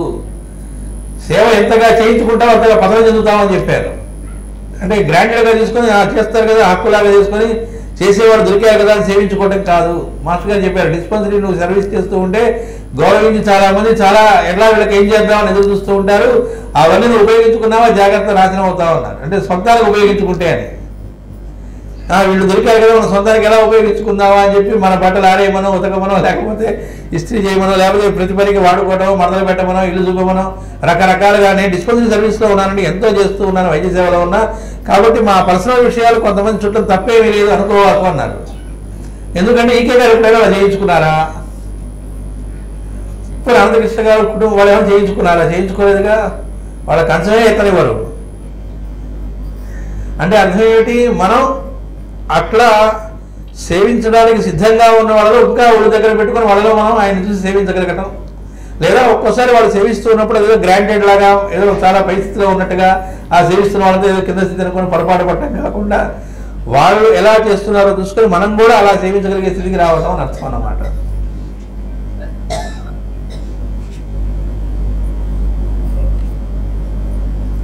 నీ సేవ సంసార తాపమును హరించును. అట్లా ఎప్పుడైతే మనం సేవిస్తామో సంసార తాపం అనేటువంటిది అప్పుడు హరిస్తుంది. ఇంతకీ సంసార తాపం అంటే ఏంటండి? అసలు సంసారం అంటే ఏమిటి అంటే మాస్టర్ గారు చెప్పింది, భార్య ఎడల ఈవిడ భార్యనో, భర్త ఎడల భర్త అని కాకుండా వాళ్ళ మనకున్న అభిప్రాయాలు అని చెప్పారు. ఎదురుగా ఉన్నాడు భార్య అని ఎక్స్రే తీస్తే ఉండదుగా, లేదా భర్త అని ఎక్స్రే తీస్తే రారుగా. మాస్టర్ గారు చెప్పింది వాళ్ళ ఎడలో మనకు అభిప్రాయాలు ఉంటాయట, బయటికి చెప్పకపోవచ్చు, వాళ్ళతో లోపల అభిప్రాయాలు ఏర్పాటు చేసుకొని ఉన్నాం, దాన్ని సంసారం అన్నారు. ఇంకా దాన్ని బట్టేగా మనం ప్రవర్తించేది ఇతరులతో. ఇంకా ఎన్ని చెప్పుకున్నా భర్త మాట భార్య విలేదనుకోండి, నిర్లక్ష్యం చేసిందనుకోండి, ఒళ్ళు మండుతుంటుంది. అలా మండకుండా ఆవిడ ఒక జీవి, మనం ఆవిడ వింటున్నాము అట్లాగే అనుకోగలడా? అట్లా అవతల వాళ్ళతో అభిప్రాయాలు లేకుండా, వాళ్ళు మనతో ఎలాంటి అభిప్రాయాలు మన మీద ఉన్న వాళ్ళకి వాళ్ళ ఎడల అభిప్రాయాలు లేకుండా మనం ప్రవర్తించగలమా? భర్త వర్సెస్ భార్య, భార్య వర్సెస్ భర్త, లేదా పిల్లలు, ఏదైనా కావచ్చు. అంటే మన మాట వినాలి అనే పట్టుదల కానీ, లేకపోతే మనం అనుకున్నట్టుగా వాళ్ళు ప్రవర్తించాలని కానీ, దీనివల్ల ఏం జరుగుతూ ఉంటుంది? ఒక్కోసారి రోషపట్టం, అలగటం, రకరకాల ప్రకోపాలన్నీ కూడా దారితీస్తాయి. తర్వాత ఇళ్లలో చూస్తూ ఉంటాం కదా, వాళ్ళు అలగటం, కోపగించుకోవటం, ఏది భార్యాభర్తలు కావచ్చు, బిడ్డ కావచ్చు, తల్లిదండ్రులు కావచ్చు, తండ్రి బిడ్డలు కావచ్చు, లేదా కోడలు కావచ్చు, మామగారు కావచ్చు, రకరకాలుగా. ఇవన్నీ సంసారం అంటే ఏంటి? ఎక్స్పెక్టేషన్. నువ్వు నాకు చెయ్యాలి, చేయకపోయేటప్పటికి అలగటం, వీళ్ళు అనుకున్నట్టుగా వాళ్ళు ఉండకపోయేటప్పటికి దీన్ని సంసారం అంటారు అన్నారు. అది సంసారం అంటే. కుటుంబం సంసారం అనలే. కుటుంబంలో కానీ ఎక్కడైనా వాళ్ళ మీద మనకుండే అభిప్రాయాలు ఇలా ఉంటే దాన్ని సంసారం అన్నారు. ఆ తాపం హరిస్తుంది. అంటే ఏంటి, అలాంటి అభిప్రాయాలు అనేవి పోతాయి. అభిప్రాయాలు పోయినప్పుడు ఏం మిగులుతుంది, అందరిలో వాడినే చుట్టూ ఉంటుంది. అప్పుడు ఆనందంగా అలాంటి ఇంట్లో ఎలా ఉంటుంది అంటే అది చాలా ఆనందంగా ఉంటుంది.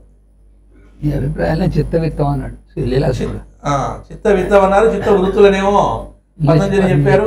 ఎవరు ఏ భాషలో చెప్పినా చివరికి అదే చెప్పేది, లాగేసుకుంటాడని చెప్పాడు. అది ఆయన హరిస్తాడు. అవి ఆయన హరించేది. వెన్న దొంగిలించడం అంటే అర్థం అది ఈ చీప్గా ఈ వెన్నల కోసం వచ్చాడని కాదు. కాబట్టి మనలో ఉండే అభిప్రాయాలు అనేటువంటి దొంగిలించి పరమ ప్రేమతో వాత్సల్యంతో, మనలో ఉండే వాత్సల్యం అంటే చెప్పారు కదా, ఆ మాలిన్యం అంతా తొలగిస్తుంది నీట్గా. అట్లా పరమాత్మ ఏం చేస్తున్నాడు, మనలో ఉండే ఈ తాపాలన్నింటినీ పోగొడితే అప్పుడు నిజమైనటువంటి ఆనందం అనేటువంటి ఏదో లభిస్తుంది. ఇప్పుడు ఆ తాపంలో 100% ఉన్నాం. ఆ తాపంలో నుంచి బయటపడటం అనేటువంటిది జరిగేది కేవలం ఒక్కటే, ఏమిటంటే వాడి పాదసేవ. వాడి పాదసేవ అంటే ఇప్పుడు చెప్పుకున్నదే. ఎవరికి ఎలా మనం సేవించగలిగినా సరిపోతుంది. శరణాగతులైన వారికి సకల శుభములను నీవే. ఇక శరణాగతి చెందిన వాళ్ళకి శుభం అంటే ఏంటిట, వాళ్ళకి శుభం ఆయనేట. మనం మామూలుగా ఏమనుకుంటాం, ఏమంటే నాకు ఇవాళ కలిసి వచ్చింది లాటరీలో, నాకు ఇది శుభం. లేకపోతే ఏమంటే నేను అనుకున్నట్టుగా మా పిల్లవాడికి ర్యాంక్ వచ్చింది, శుభం. నేను అనుకున్నట్టుగా ఇట్లా జరిగింది, శుభం. ఇవి నిజమైన శుభాలు కావు. ఇంకా డేంజర్ అనుకున్నట్టు జరిగిన కొద్దీ ఇంకోటి మొదలవుతుంటుంది. ఆ వర్త్ లేదు. తర్వాత ఎప్పుడో ఉన్నట్టుండి రివర్స్ అయినప్పుడు అప్పుడు బాగా ఏడవలసి వస్తుంది. కాబట్టి ఇవి నిజమైన శుభాలు కాబట్టి వాళ్ళకి శుభం అంటే ఏమిటంటేట, శరణాగతులైన వారికి అన్నీ ఆయనేట. ఆయనకి సంబంధించిందే వాళ్ళకి శుభం. వాళ్ళకంటూ వేరే ప్రత్యేకమైనటువంటివి ఏమీ లేవు. నీవు కాలాతీతుడవు, కాలమంది ఏమున్నది, ఏ వ్యాపారమైనను అందులీనమొకటి తప్ప నిలువవు. నీ యందు మేమందరము నిలిచి ఉందము. అది కూడా ఆయన చేసి పెట్టాడు కదా. గురుదక్షిణగా ఏమడిగారు, ఈ గురువు గారు గురుదక్షిణ అడగలే, ఈయనే అడిగాడు. అయ్యా మాకు గురుదక్షిణ ఇవ్వాలనే ఇదేంది, అనుగ్రహించండి అని ఈయన బ్రతిలాడాడు బలరామకృష్ణుడు.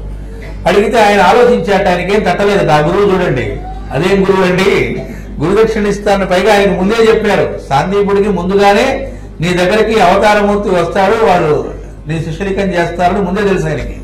మన మాస్టర్ గారు పురాణ పురుషుడులో వాటిలో ఇచ్చారు కూడా.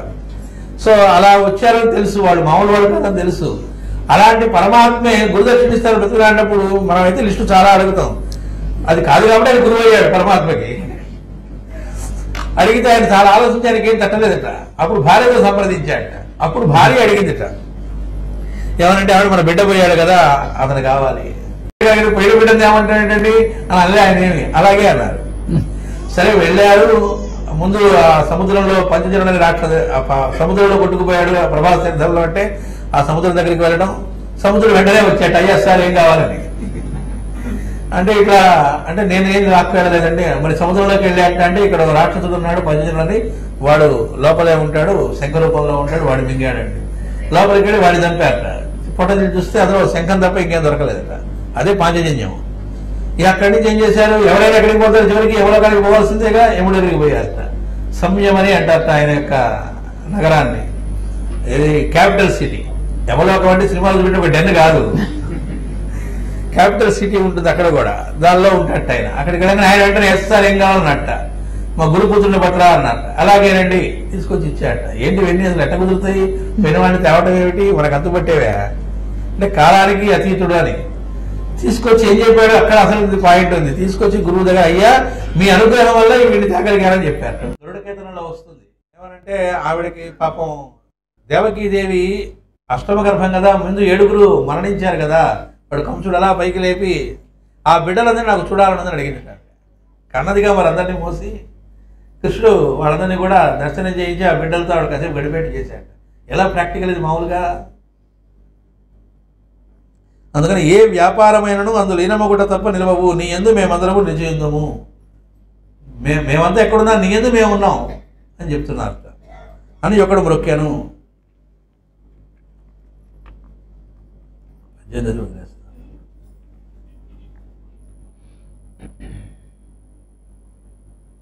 247వ పద్యం.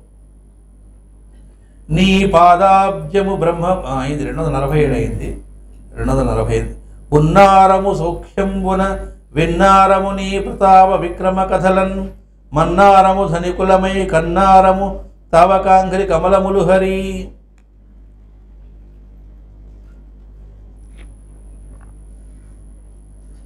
నీ రక్షణలో మేము ద్వారకయందు సుఖముగా ఉన్నాము. నీ శౌర్య ప్రతాప కథలను విన్నాము, ధనవంతులమై ఉన్నాము. నిన్ను గూర్చి ధ్యానించుటయే మా ధనము. ఇన్నాళ్లకు నీ పాదపద్మములు చూడగలిగితిమి. ఏమిటా వాళ్ళ ధనము? నిన్ను గూర్చి ధ్యానించుటయే. అంటే అసలైన ధనం ఏమిటి? స్వామిని ధ్యానించటం. త్యాగరాజస్వామి నిధిచార సుఖమా రాముని సన్నిధి సుఖమా అని పాడారు. దొంగలు వచ్చి అవి తీసుకెళ్తూ ఉన్నప్పుడు ఆయన పాడారు ఆనందంగా. అయ్యో రాముడా నిన్ను నమ్ముకుంటే ఇట్లా అయింది అని అడవలేదు ఆయన. అంటే అదే చూసే దృష్టి. మాస్టర్ గారు అన్నారు, గుడ్లకు పోయితే ఒక చూపు, గరుకు మొదలైతే ఒక చూపు అని ఆ చూసే దృష్టితో ఉంటుందట. పోతే రాముడా నిన్ను నమ్ముకుంటే ఇట్లా అయింది అనుకోలేదట ఆయన. ఆహా నిధిచార సుఖమా రాముని సన్నిధి సుఖమా అని పడుకున్నట్టు ఆయన. కాబట్టి అసలైన ధనం అది. సమయం అయింది. మళ్ళా మనం తర్వాత సెషన్లో చూస్తాం. ఇప్పుడు సంకీర్తన.